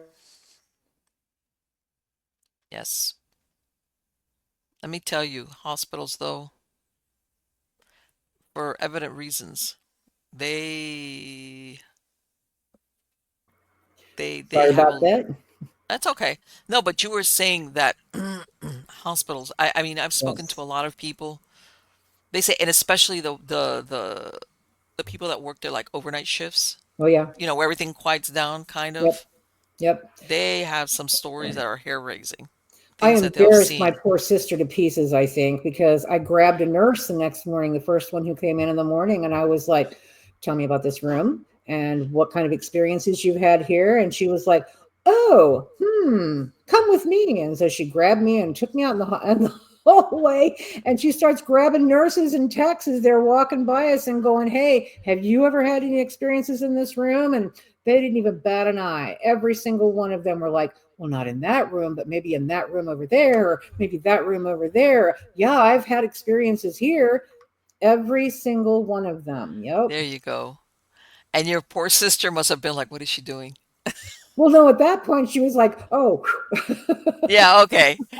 It was like, because she was what she was feeling it too, right? oh, God, yes. No, we had quite some experiences in the room that night. We almost lost dad again. And he Okay. was, at that point, he had already been he already flatlined on his way to the hospital. So Okay. when they resuscitated, he had 1 foot in each world for the whole month that he was still with us. Okay. So All I right. have some incredible audio tapes that I plan on sharing of his experience.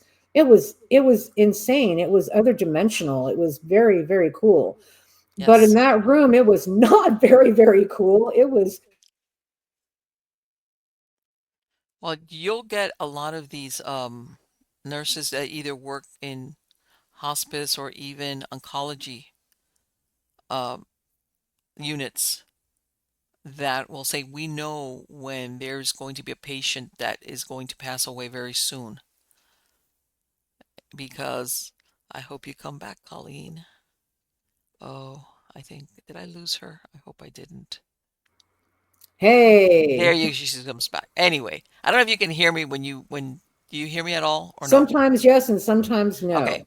But anyway, I was saying that a lot of these nurses that work either in oncology units or anytime, Mhm. they say we know when somebody's going to pass, even if they're not, even if they're supposedly stable or okay, because a lot of them will start having conversations with relatives or start seeing things, Oh, sure. and we Oh, know, sure. uh-oh, That was not what was happening in this particular room. In no, this particular room, there was one whole wall that was like almost unreal. It was, as a matter of fact, my sister reached out and she was tired, but I was standing right next to her when she did this. She reached out to put her hand on this wall to lean over and grab her purse off the floor, and the uh-huh, wall moved on her and she just about fell on her face. what? And then it was like this really weird, almost like television snow or static on Uh-huh, that one wall. And my dad was watching some of the most insane things come through that wall. But these were things that, I mean, my sister and I experienced a lot of the same things that were happening there, even though we didn't see the same things that he was seeing. okay. And you know what? There was one time, one story that I think I can't remember if I was. Sometimes I get told so many stories where I read it. Same thing, a nurse. This was, I don't. It was either a nursing home or one of these floors where they have people that they're elderly and Hmm. two ladies share a room, but they were in for the night and she was doing the overnight. So she gets the buzzard, goes in. One of the ladies is saying, "Hey, there was a man in here." She's looking at her. She's like, "Darling," she's thinking they're seeing stuff because these are some of them have a little bit of dementia or they're elderly. Right. The other one's next to her sleeping, and she's like, maybe you had a dream. Don't worry, no, he's here, he's there, whatever. Leaves, tucks her back in. Don't worry about it. A little while later, like a few minutes later, buzzard comes in. The other lady next to her, same thing, says, "Hey, there's a man in here." And she's like, even thought at one point, and one of the patients had gotten up from one of the other rooms and maybe walked in, and she just did a real quick sweep, and peeked in, and no, everybody was in their bed. She comes back and she's like, "No, you know what?" And she's trying to figure out, okay, now did one influence the other? She heard one say, "I saw somebody." Then she says she hears Mhm. something in the bathroom, which the door is closed, right? So she describes it. She goes, "It wasn't." She goes, "There's nothing in there. There was no window, no wind, nothing." She goes, "And it was definitely the sound of like somebody was in there." So she says she waked up because she's thinking somehow somebody got up on this floor. This was like a third floor. Mhm. Somebody's in there. She says, "I knew for a fact that everybody was in their bed, so it wasn't somebody that got out from their bed." So she called up security. She was like, she says, "I'm not going in there." She's thinking, there's a live person in there. And both of these ladies are describing a man. So she's thinking, Okay, there's a man in there. there's a man in there. She calls up security and she goes, "Look, I heard the noise. There's somebody in there. I've heard it like something bumping around in there." And they're both telling me I didn't. Security guards opens. There's nothing in the bathroom. And she says that she says for like a week, she was like, "I was terrified of doing my rounds by myself." Yeah. She says, Yeah. I saw, you know, she goes, I don't know what the origin of it, if this was something that came up from the ER, on the first floor, Which is possible. that wandered up there. But she says she heard it. She goes, "No, this was no mistaking. It wasn't like a soft bump which, by the way, still wouldn't have been unaccounted. That's That there so was something wild. in there." Yeah. That is And both of so these, wild. I'll tell you yes. another place that I've had incredible experiences, and either I have no experience at all, or I can't sleep at all, and that's hotels Okay. and motels. Yes. A lot of things go on in hotels and motels, let me tell Yep, you. yep. And the other place would be commercial haunted houses. Oh my God, yes. People don't think about that, but they do. They Oh, every do. haunted house I've ever been in. And when I say commercial haunted houses, I'm talking about a commercial haunt. You take your friends, you go through during Right, Halloween. right, right, right. Right. I've worked in a number of those throughout my life and career, and every single one of them was really, really Because you would haunted. do the makeup for some of the people that when they were doing Oh, the I did haunted more house. than makeup. I did makeup and costumes and set design and sound design and management Okay. and all kinds of crazy stuff for those guys. And Oh my God. these were two of the biggest. Well, at the time, there were four of the biggest, between two and Okay. four of the biggest haunted houses in the United States.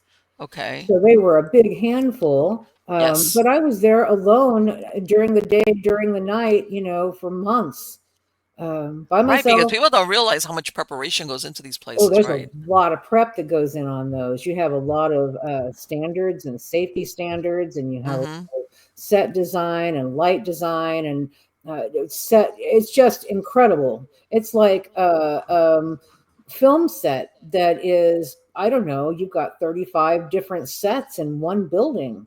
That's a lot. Yes. And then Yes. you have between 35 and 70 actors, and you have animatronics and blah, blah, blah. But the haunt there was real. I had so many different experiences in those buildings. I couldn't even tell you about all of them. Do you think that what was there was attached to the building before it was used as a haunted house, or was Some it? of it, Okay. some of it. I think that it was a variety of things. I mean, you get a lot of really crazy and very strange people coming in through there. Well, I just bet. like the people that go to a cemetery to do things Yes. that they have no idea and no business doing. They Yes. do the same thing in these haunted houses, thinking that they're going to cultivate this energy and do something with it. Yes. And they Yeah, do. they do. That's the bad part. They do, and Right. then they walk away, and you're like, here's the people that are there, like going, Oh, what the? yeah. Had some very interesting encounters. Lots of lights, lots of forms, lots of touching, lots of different things going off and on, doors slamming. Boy, I could Yes, go things down a that you're like, list. right. As a matter of fact, one that I read, which in and of itself, they over at the Eastern State Penitentiary, they Yes. run. I don't know if it's still operating, but they would have like a haunted house kind of deal. Yes. And from what I understand, everybody that worked in it, and I mean, besides the fact that it's a haunted prison, hello, but Right. the a lot of the people that worked, from what I understand, had some very unusual experiences, very Right. disturbing experiences. Right. I was the very first person to do a haunted house investigation at Missouri State Penitentiary. Oh, And really? oh, yes. And we had a ball, but it was scary. There was a lot of crazy stuff going on in that prison, and they didn't like women at Okay. all. Okay. And they were just mean and angry, just angry. And some of the spirits, some of the angrier spirits I've met in this life could have been mistaken for demons. They were so Sure. volatile. Yeah, Sure. Sure. I'm sure that a lot of those prisoners had non-human attachments in life. I'm positive of it. absolutely. Yes. Yes, And I think yes, those things stay behind. Just besides maybe that prisoner is still haunting it, whatever was with them, still's hanging out there. absolutely. And there was a lot of that, a lot of that. It's just a mean, evil place where, well, people go into those places with attachments already in place. Yes. Yeah. It was I went to Moundsville over in West Virginia, Hmm. and that place was, and I was there in the middle of the day. And but it was one of those, like, we went on a weekday, so it was great because there was hardly anybody there, like as far as Yes. tourists were going. So Yep, I went yep. in there. And this is one that I don't know if you're familiar with Moundsville. Moundsville, I I'm believe, not. is a prison that I think ghost hunters went to originally, and they had a part of the prison called the Sugar Shack that even the guards would not go into. Oh, wow. Okay. They Okay. were like most of these prisons, they were understaffed, but it was so out of control that, hey, whatever went in on the Sugar Shack, you're on your own, baby. And as a matter of fact, there's a very famous picture that I think she was not a ghost hunter. I think she was just a tourist, took of Hmm. a dark, you could see as a perfect man at the end of a hallway. It's a very famous Oh, picture. But when hmm. I was there, you could see a lot of these very little cells, by the way, when you look at them. A lot of them had paintings and scrapings and stuff, a lot of dark or Yes. ritualistic or Yep. Satanist stuff, Yep. carvings and Yes. writings all over all the cells. It wasn't Yes. just like one cell. It was all over the place. No, it's All all, over the yes, no, place. that's very similar to my Yeah. experience as well. We my assistant and I were setting up for a practical effect in one of the cells while the film crew was in another building Mm-hmm. filming. And there were no doors open, there were no windows open. It is a prison. Mm-hmm. So we're in Yes. this one cell and we're setting up for a special effect. And all of a sudden, there was this wind that came through this little cell. It Right. knocked shelves off of the walls. It knocked all of the, yeah, there were boards and things out in the hallway that it knocked over to. And it was just the creepiest And you're thinking, where did this come from? experience. Like, where's the wind? Where's the, There like, was that came through. well, as a matter of fact, that Moundsville, this was, these are one of these prisons. The one time Charlie Manson tried to get transferred there because his family is from that area. Oh, And the warden said, nope, he's too notorious and we don't want to deal with housing him. So he right. got turned down, but he tried to go over to Moundsville to be kept there at Moundsville. And that land, as a matter of fact, that the reason why it's called Moundsville is the Native Americans there were mound builders. Oh, So the land is adjacent. It's right there where they built their mounds. So there's a lot of stuff going on there oh, in there's a that land. lot. Yes, yes. Wow. There's a Mounds lot of are stuff going on there. very intriguing. That's cool. Yes, But that's one of those that places lent that, to some bad energy. oh yeah, I mean, whatever was going on there.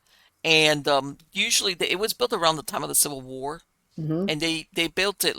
Convict slave, labor was how they built it, and then they kept it, and Right. until even during that time, basically execution was by hanging, stuff like that. Right. But yeah, it has some really, and that place has a very unusual. And being nice about it. Even in the broad daylight, it was a sunny day. Yep. It's still dark inside, and I don't know how to Yes. explain it. I'm Nope. not You're talking right. about dark. It's dark, like there's a darkness there Yes. No, I around understand you. that. Yeah. Yes. No, it's like a shadow everywhere you go. Yes, exactly. That's exactly what it is. And I mean, we went down and went to the cafeteria. I mean, where there's light, there's actual. It wasn't just like ambient light or from lighting. There was actual sunlight coming in. It was still a overcast kind of like Yes. feeling. Yep. Yes. It is a shadow. It takes the light right out of the air. Mm-hmm. Yes. I know And exactly I what you're think talking that a about. lot of the things that happen in a lot of these places, just the violence also that Yep. went on there. It's Yes. like predators. I mean, this is like the predator, the bigger predator is going to prey on the little predator. I mean, honestly, there's no angels there, for lack of a Nope. better word. Nope. And some of the things that you have going on there, like what you said that they didn't like women, that Nope. you felt like you feel that, what's Oh the word I'm yeah. looking for? The animosity. It's like if it was up to you, you'd either kick me out if I'm lucky, or at least kill me. It's something like you don't want me here. You do not want me here. And let me I'm ask sure. you, Go ahead. okay, when you said Missouri, Hmm. if I remember correctly, I want to say it was that prison in Missouri. Back in the 1930s, Marlene, it was 1930s. They had this thing where the prisoners were basic. It's a matter of fact, I want to say it was 1920s or 1930s because I think prohibition was still in effect, where the prisoners were running the prison. Like the warden had been one of these guys that even back then was ahead of his time. Like, oh, we need to give these prisoners a second chance. Hmm. And he appointed like four of the major prisoners. Like, oh, I want you to be the go-between. Basically, they took over the prison, and they were running booze. They had illegal games. They would let out the prisoners. They would come back. And basically, finally, they were busted up and everything. But it was, and I want to say it was that one in Missouri. I'm almost positive it was the one in That Missouri. was not something that I saw in the history there, but that's a Oh no, no. crazy place. They wanted to, you could tell it was like, because basically, these wardens were, they were like the end up, whatever they said got done. Right. And they basically like just told, it got to the point where he, even back, like I said, he wanted to do the hug a thug mentality, and they took over and were running the prison. They were running drugs, they were running booze, they were running Wow. prostitutes. The prisoners were being able to leave. A couple of them ended up being able to escape because they would be like send them on work details that were really lax. Uh, but yeah, a lot of these prison systems, if you read into some of them, they were not like everything. They were understaffed and Right. plus, that Right. you had a lot of dark stuff going on there. Yep. Well, Yes. that's not changed a whole lot through time, I don't think. Have you ever done any asylums, Colleen? So no, I have not been to an asylum. They're very sad and Mm-hmm. heart-wrenching. Yes. So no, I have not been to any asylums. Have you been to one? I did the Tala, which is the hold on a minute before before I misprint. It's the oh Marlene, the Trans Allegheny Lunatic Asylum, and I also did the one up in the one that's right outside of Buffalo, New York. Uh, that that one I did it. It started out as it was a much smaller place, and it Hmm. started out like a poor farm. It's not one of the ones in Buffalo. If it comes to me, it's not one of those huge asylums, with multiple buildings. Hmm. It's just like a little V-shaped 3-story building, that Okay. started out as a poor farm. And let's put it this way, even then, this was in the middle, this was way on the outskirts of Buffalo. And like a lot of these asylums, they were always put out in the middle. So I'm Right. thinking when they started this thing, it was really in the middle of nowhere. Well, yeah, they would have built it horse and wagons, man. Right. And, and unfortunately, I want to say a lot of times this is where they would drop off. It wasn't just the people that were crazy, that if they had any type of mental problem, No, or a woman who was too strong-minded. anything, yeah, anything, somehow or other, you might end up there and whatever. And they it's very that place is that's got a lot of hauntings. I don't know why it escapes me, I would Marlene. think that that would be incredibly heart-wrenching and confusing to anybody who went in there that was intuitive. Well, I went again when we went in there. It was a very small group again. Lucky for us, when we went through with well, this is what basically what they did. It's got like 3 floors, and when you walked in there, like in, I guess what would have been the lobby was where they had their office, and there was no lighting in the rest of the building. They gave you some flashlights and said, "Go for it. Just wander around." Okay. And it was like we got to the point that there was 2 girls who had gone by themselves, and they came up to us and go, "Can we walk around with you?" You Yeah. know? And we said, "Okay, come on with us." And then later on, one of the times, my husband, he said, they both had longer hair, Mhm. and he like reached behind and he tugged her hair, and you see this girl with Oh. like, she's like ready to like, and I looked at him, and she's like, "Oh my God." And I looked at him, and I could tell by the look on his face. I was like, "Oh, I know that was you. I know that was you. This poor woman is ready to like, you know, drop out the third floor window, you know." Oh, dude, Yeah. they're gonna have footprints all down your backside when they leave. Right, right. It was like that. See, you gave him something now, something to remember. By the way, he never said it was him. He never told him, "Hey, that was me that tugged on your hair." But he told But you, right? yeah, it's like no, no. I could no. He didn't even tell me. I looked at his face. When you look at somebody, Yeah, and and it's like, I oh, looked that's at him and I like weird. raised my eyebrows, and he's trying not to bust out laughing. And I said, "I know you were the one that this poor girl," and you could tell she was like, she. I'm thinking, "Oh, but please hyperventilate. Please don't hyperventilate." You know? So, but Scaring yeah. people's fun. I'm sorry. I worked in haunted houses a long time. Right, that's right. I forget about that. I forget about that. But yeah, the it was incredible. And like again, same thing. People used to, for lack of a better word, lived out their lives there. Yeah, All right.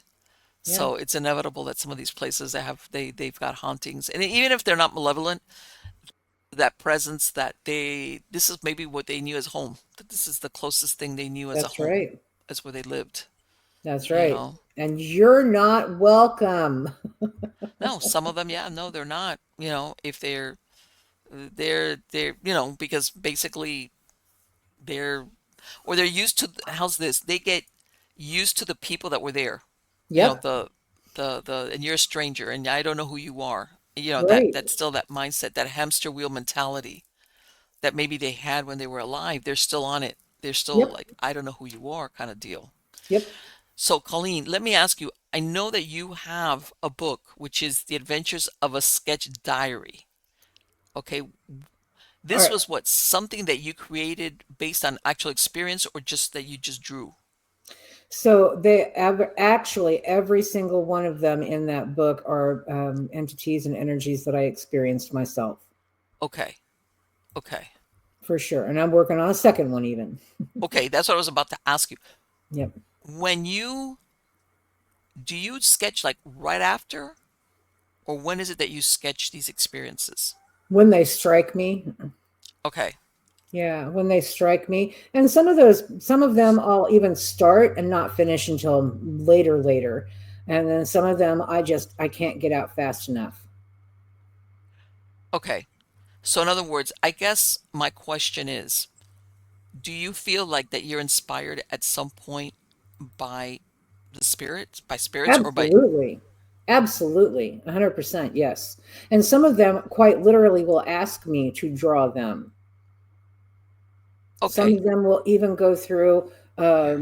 There like we I go. did, I did the rake. I did a whole study on the rake. Really? And yes, and that energy came through so strongly for me that I was able to even understand some of their physiology, where they came from or why they came here, and how they felt about that. You Let me ask know, you, what did you get? Because originally the rake, I thought, well, it was a creepy pasta character. that's what I thought too, kind of like Slender Man. But yeah, Mm-hmm. no, they're very real. You can find a lot of videos out there with rakes in them, Yes. a Okay. lot of them. Uh, so what they told me was that they were ripped out of their home and Mm-hmm. they landed here, Okay. and that they were very unhappy here, and they like to scare people away from them. They're very antisocial, but they're Okay. not necessarily harmful. They stink. Really? They smell bad, and Okay. they sound like a pig whenever a pig squeals. Okay. So they're not human, but Nope. not necessarily. In other words, they're a physical creature. Yes. Okay. Yep, they are a physical creature. And I don't know where they came from or who brought Okay. them here. For all I know, it could have been something to do with the Large Hadron Collider and just ripped them right out of their world and plonked them here. I don't Sure. know how they got here, but they don't Okay. want to be here and they want to go home and they don't like people a whole lot. And there's a and I know that people sometimes have seen some really weird sightings of what Yes. they um what they call the and I don't know, sometimes things get names that are really weird, like how did Yes. this become the rake? As a matter of fact, let's see. I have no idea how they got their name. And it's not the only name they've ever had either. Really? Well, About sure. how far did they ever tell you how long they've been here? They did not. That's a really interesting question. No, they did not. Okay. That's interesting. I Like got the because I was thinking of that certain collider, um, what you were talking about, hmm as far as, was the advent of this creepy pasta that's why, because this is when they came into us to, That's very possible. I really got the impression that it has been since the year 2000, anyways. But I right. So really don't. They were really not very for people descriptive of that, how long they'd been here. can you imagine? That's so interesting. Anything else that you've run across like that's so unusual? Because I honestly, ran across, I had, and this is so crazy because I'm landlocked, man. I'm in the middle of the United States, and I okay, had a spirit come to me that was the essence of a mermaid. And really, she sat down with me, and I spent probably 2 weeks just drawing and painting on her. And while I okay, was painting on her, she was explaining to me different parts of her physiology. Like, okay, most mermaids, they say they've got the gills on their neck or on their right, face. Well, no, she's like, no, your lungs are down in your rib cage. So they're along the okay, rib cage. And this is why we have them there. And this is what purpose our hair serves. And we do have webbing on our fingers and toes. And it was just a really interesting encounter. okay. Did Now you I include a did. picture in your sketchbook, the one, or no? Do I have one? No, not in that one. I'm working. That's on number two. That's Okay, on number two. One of the no, I do have a mermaid in number one, but okay, she was not necessarily interacting with me more than just to let me see her. okay, a lot okay. of a lot of the energies and entities that I've drawn in the book that you just showed, The Adventures of a Sketch Diary, Mm-hmm. were exactly that. They were encounters that I had all over the United States, Okay, different places with different types of energies, and a lot of them were fairy folk okay, or okay. elementals. Some Or people call them elementals. elementals. Yeah, huh? Yeah, Mhm. yeah. And that's the thing that sometimes people don't realize. elementals are non-human. That doesn't mean they're demonic. They're That's just right. non-human. They're just Well, non-human. and just because they don't look pretty doesn't mean they're bad. Right. But if Exactly. they look pretty, that doesn't necessarily mean they're nice either. Which is one of the things that they say about fairies and everything that, Right. I everybody thinks discovered of that. Tinkerbell and stuff, and I was like, oh, you got to be Yep. No. careful. Yes, because they can be your best friend if you address them with respect. They can also be your worst nightmare. Yes, yes, yes. Let me tell you, when it comes to fairy, I'm one of those that I prefer to stay on the I'm just not going to deal with you because you always hear these stories where the human always gets a short end of the stick. I did really well with the ones that I knew, but yes, they can be very mean. Yeah, yes, yes. And I they're, can't say as I again, blame them. People can be pretty mean to them too.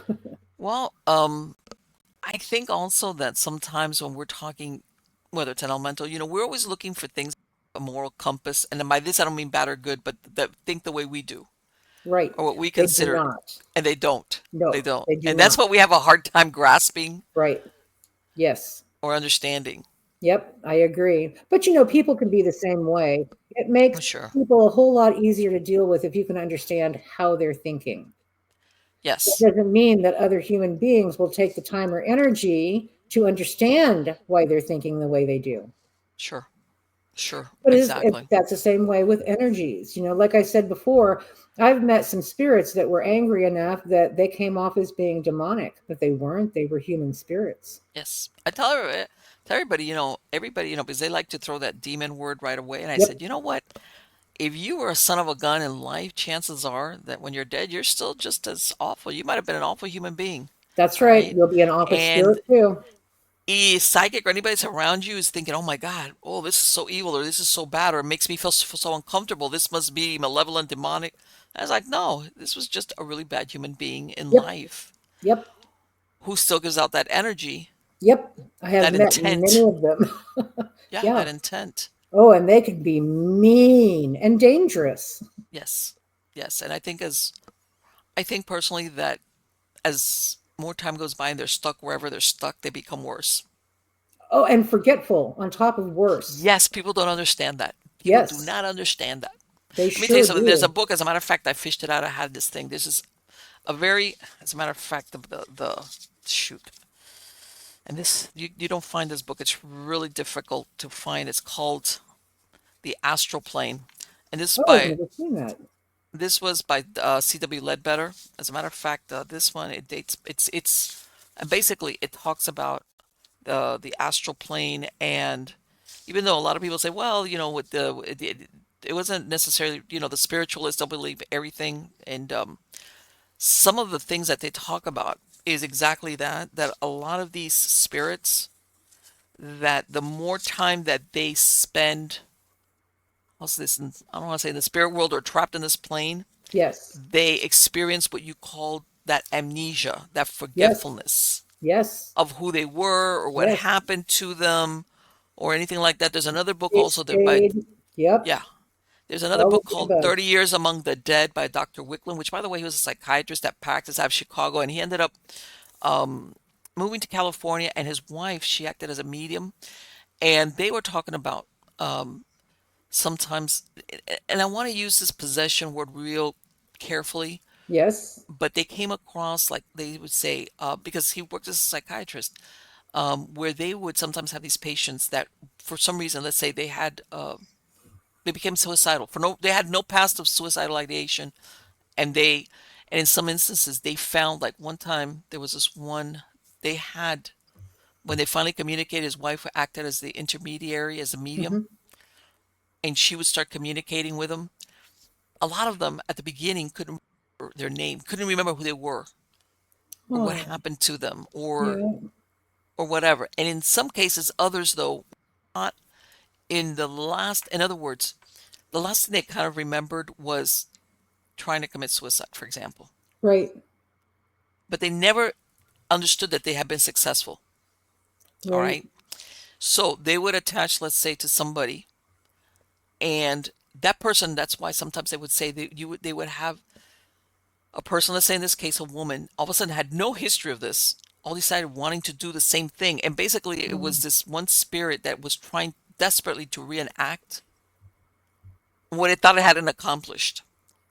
And it's very interesting when you read but they describe that that's very, very common. That amnesia kind of state where they're real fuzzy about what year Yeah. it is and what their name is or Yep. what happened to them. Yep. And so yeah, a lot of people think that you're on the up and up even when you're dead. Not really, especially No. if No, mm-mm, we ran across, and we've got an EVP along these mm-hmm, lines where my sister is. She's trying to talk to this spirit down in Bates County, Missouri, and which we've done a lot of different hauntings down there, and it uh-huh, had to do with Order Number 11 and the Civil War. That was a very heavy place for those times. yes, So she was telling of the spirit. She said, "Do you happen to know what the date is? It's October mm-hmm, 2007 or 2008." And the spirit came back and said, "2008, 2008." right, yes. Like, what are you talking about? Yeah, What are you talking about? yeah. I Yes, like can't that. believe it. It's been wait, yo, what? Yes, yes, right. Like their existence, whatever it is, Yep. the passage of time is not the way we see it. Yes. Or in some cases, you'll see these, and I'm sure you've come across these stories of hauntings where they'll see an apparition that's basically going through walls or doorways or on a floor level that doesn't exist anymore Yep. because they Yes. exist on whatever was there at the time when Before. they were alive, That's right. you Yep. know? Yes, I have had that experience. Yeah, you see some of them, well, they're cut off at the knees is because the floor level was lower, or you'll see them going through a wall. Yeah, one time they verified, yeah, there used to be a doorway Right. in that wall. Right. And it's almost like they're living, well, not living, that's the wrong word. They're existing, Existing. Yes. in what they're, in other words, maybe the house or the structure, what they're living's a bad word, Marlene, is what they originally was there, not what happened, which of course explains also, and I'm sure you've heard that when people start doing some type of renovations at Oh their yeah. houses, it stirs things up. Oh yes. Yes, it does. Or it can. Yes. So do you know when you're going to be releasing the second book, or you don't know yet?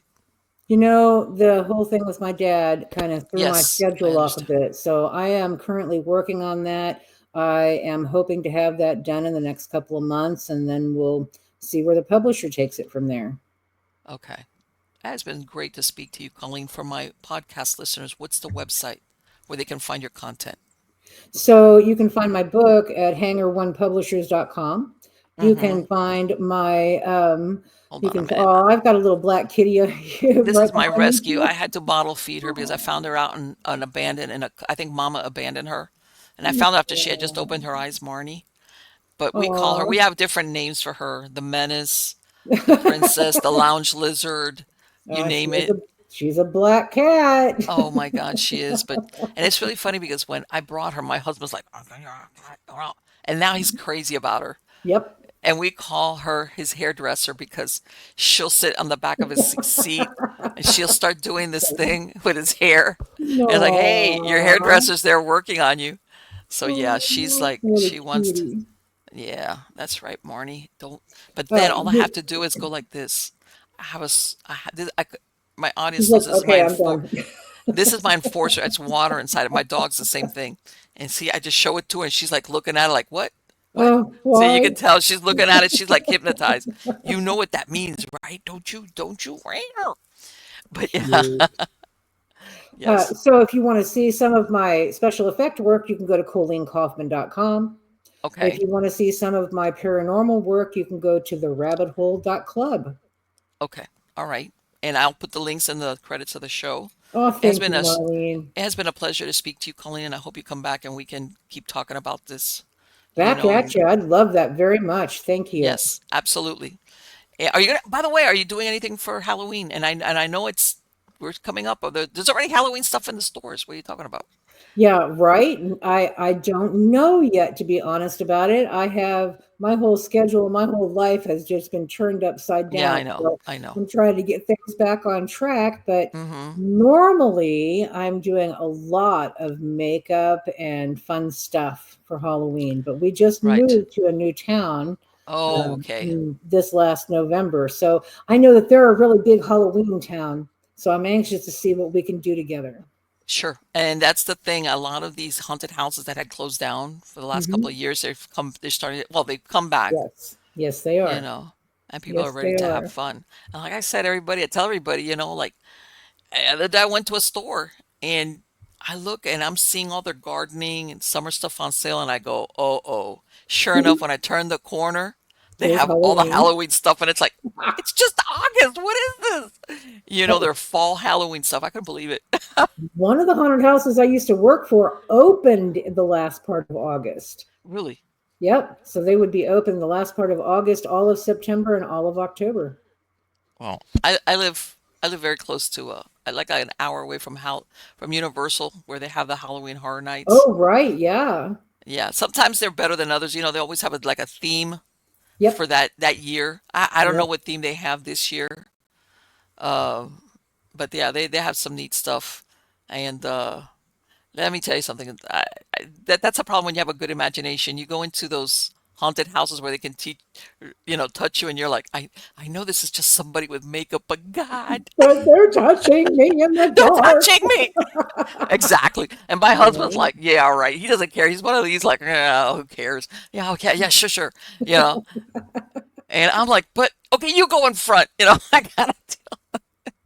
You know that doesn't always work, right? I know that. It's like you're my body shield, and I put like my hands around his waist, and he's walking through there was like, and they're like, oh, and he's like, mm-hmm, okay, Uh-huh. and like, no, let's concentrate on the lady behind him who's having a heart attack. It's like, ah, yeah.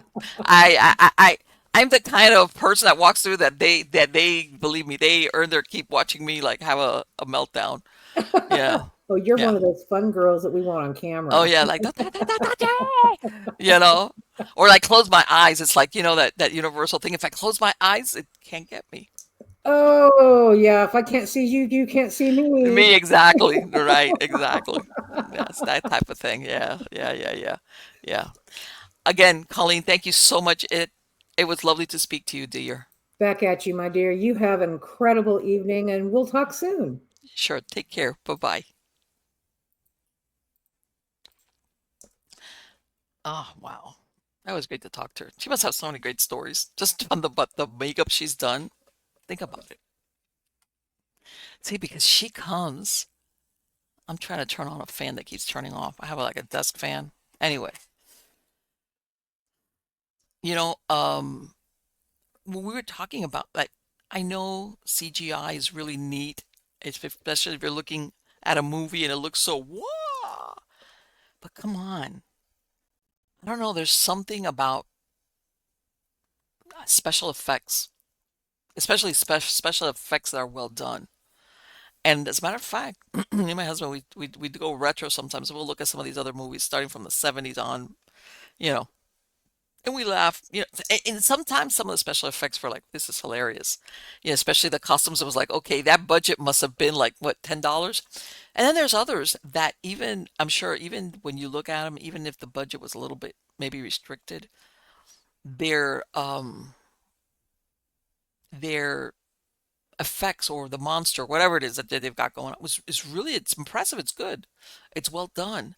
And I don't know, it just, yeah, it has a special effect difference as far as versus something that, is CGI. That, of course, CGI is like, wow, it's perfect. It's so intense. But I don't know. I guess that's the creator in me that I'm thinking, you know what? If everything is um, created by CGI, it's like after a while, I want to say it becomes commonplace. Like it loses its specialness. And I understand, like how's this? Let's say certain movies, especially let's say you have an outer space shot or a spaceship or some things. It's like okay, maybe we need to CGI this, but at the same time, it's like Mm. Now you want to see some. I don't know. I don't know. I'm a big. I love to see creativity in movies, and I'm not just talking horror movies. Anything, whatever type of movie. Besides the acting, let's put the acting out onto the side. But what goes on around the movie, whether it's the set or the setting or the whatever, or in this case, even the costumes or that makes the movie. How's that? That like if this wasn't there, this movie would be like, oh, I mean, sometimes it makes or breaks. But let's go down whether it's fantasy or horror or anything like that, where you look at some of these special effects or the makeup and you're like, wow, that's incredible. That is so well done. Um, I remember when American Werewolf in London came out. And I want to say that, yeah, before that they had done werewolf movies with the transformation. And, but usually it was like a man with a wolf face, but he was, if I remember correctly, and I might be wrong on it, this was like one of the first times that you saw that full body transformation into a werewolf, not like a guy with a wolf head with still his clothes on, or and I know everybody got wowed with that because it was like, what? It's incredible. And yeah, that's what I'm talking about. Part creativity, effects, makeup, the whole nine yards. That it just like, wow, that's incredible. That made the movie. I mean, the movie was great. I really liked that movie, but that scene that everybody was like, oh crap. He's just not gonna do, this little transformation little by little where hair just starts sprouting and that you could tell, and then you get, the little black nose kind of dog thing, and or the fingertips. You actually saw the transformation take place. I don't know. And you know what? I guess it all depends also how old you are. If this is all you ever know, this is all you ever know. You just, in other words, if your experience of movies, I'm gonna say movies, have always been CGI produced, effects, you look maybe some of this older stuff and you're like, man, that's so cheesy, right? Because you're used to for lack of a better word, you're jaded. You're only gonna go for like the effects that are over the top. But again, I may tell you something. I think Hollywood is in for a rude awakening. Well, no awakening. They're awake. They know what's going on. I think they see the writing on the wall. And when she was talking about that, that's why they were these actors and the writers and people that are involved, that they're saying, hey, you know what? Pretty soon we're not going to be needed. Pretty soon we're what we need is there for us to. However, and I will put in my 2 cents worth. I personally, with the last few years of Hollywood, am very disappointed because it seems that the only thing that they could produce are uh, sequels, prequels, or redos of existing movies. And that's very disappointing when I look at that because I'm thinking, I already saw this. I already saw a version of it. In other words, this is not like a movie that came out in the 40s and you guys decided to revamp it and give it a. This is stuff that's like, it seems like nobody's got an original idea, storyline. They take like what they call a universe, that the certain characters, and it's like, come on, like give me something different, something original. I'm gonna give you a perfect example. When Jurassic Park came out, I remember my kids were little. I took them to see it like the first showing. I've got some tickets for like an afternoon show, and I got my tickets in. It was packed. I mean, of course, this was when theaters were like the big thing. So much so that my youngest was 7 years old. When the guy got eaten in the bathroom, he came and he sat in my lap because him and his brother and his sister were sitting like ahead because they were like, we're gonna sit here. Plus the seating. Next thing I know, he's like staring at me like, I want to come sit on your lap. It's like, okay. But anyway, when you saw this movie, it was like, wow. The idea, even though it was based on a novel, the idea it was revolutionary. I had to buy so many. After that, so many Jurassic Park figures for my kids. It was like incredible. But anyway, and then even when they did the second one and the third one, it was like, but still, it was a fresh idea. It was new. It was unheard of. Wow. And now they just keep going. Like, it's like, stop it. Stop it. You're ruining a great idea. And they keep remaking it and just trying to massage it. And it's like, where's all the originality? Nobody can come up with it, like an original storyline that's not a version of the other movie or just a straight copy. Sometimes it's just an out and out copy of what something that's out. Recently, by the way. Again, that's my 2 cents worth in as far as creativity in Hollywood is like sometimes it's like where did all these people that would I don't know. And I know that a lot of these movies are based off of books or novels and they buy the rights to them and a lot of times I know they tweak them and they take the storyline different ways than what was the author originally wrote it as, but still. But it's like nobody's coming up with anything like why I, here I go. Personally I'm superheroed out. It's like, "Oh, you can do that? That's great." Huh. Like oh, in everybody's like super karate, superhero, super it's like give me a just a normal run of the mill human hero. When I mean hero, I mean like the protagonist. I'm sorry. In my in that movie, can't we just have a regular person? Maybe intelligent or something. Something okay, the protagonist is a protagonist, but that doesn't come from another planet, have superhero powers, or is a vampire, or is, like, give me a normal person and give me a story. No more superhero. I don't want to. No more comic superheroes. When it came out at the beginning, it was great, but that's it. No, let me tell you something. And I'm pretty accepting. Like, I remember when the Lord of the Rings trilogies came out. I went, I took especially one of my sons. He's like a big Lord of the Rings fan. We went to the midnight showing when it came out. I'm enthusiastic about all of that, which I love those movies. But there's a time where these storylines, you have to say, that's it. This is the last movie we're going to do along these lines. Somebody please come up with an original idea, or please go purchase a novel or a story from somebody that nobody's ever heard of. Okay. And by the way, no, in that movie, nobody flies through the air, all right, or shoots lightning bolts out of their butt. Okay, none of that. You can tell where I'm going with this. But anyway, guys, I hope you like this interview with Colleen. I think she's super interesting. I'll put a link to her website on the credits of the show. Again, she's working on that. I'm hoping I can bring her back when she comes out with her second sketchbook.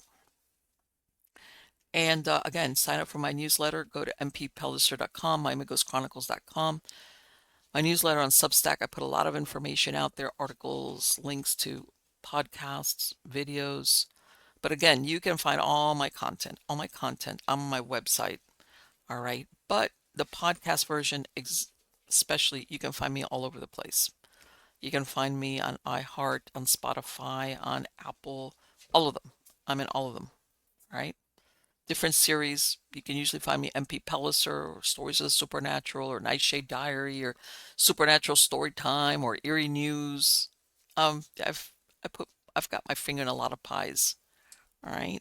And yes, speaking of Halloween, I will do a Halloween, and I know I promised to do a live stream. I promise I will do the Halloween show. I don't know if I will do a live stream because it's on a third. I don't know. Let's see. But I definitely will do a Halloween show for this year. Let's see what we come up with as far as Halloween themed weird stuff around Halloween, stuff of that like that. But yeah. And then, man, it's after that, it's all downhill from there for the rest of 2025. Let's see what happens. God knows. A lot of stuff could. So, guys, till next time, thank you for being part of my audience. You're all wonderful, and I will be seeing you soon. Take care.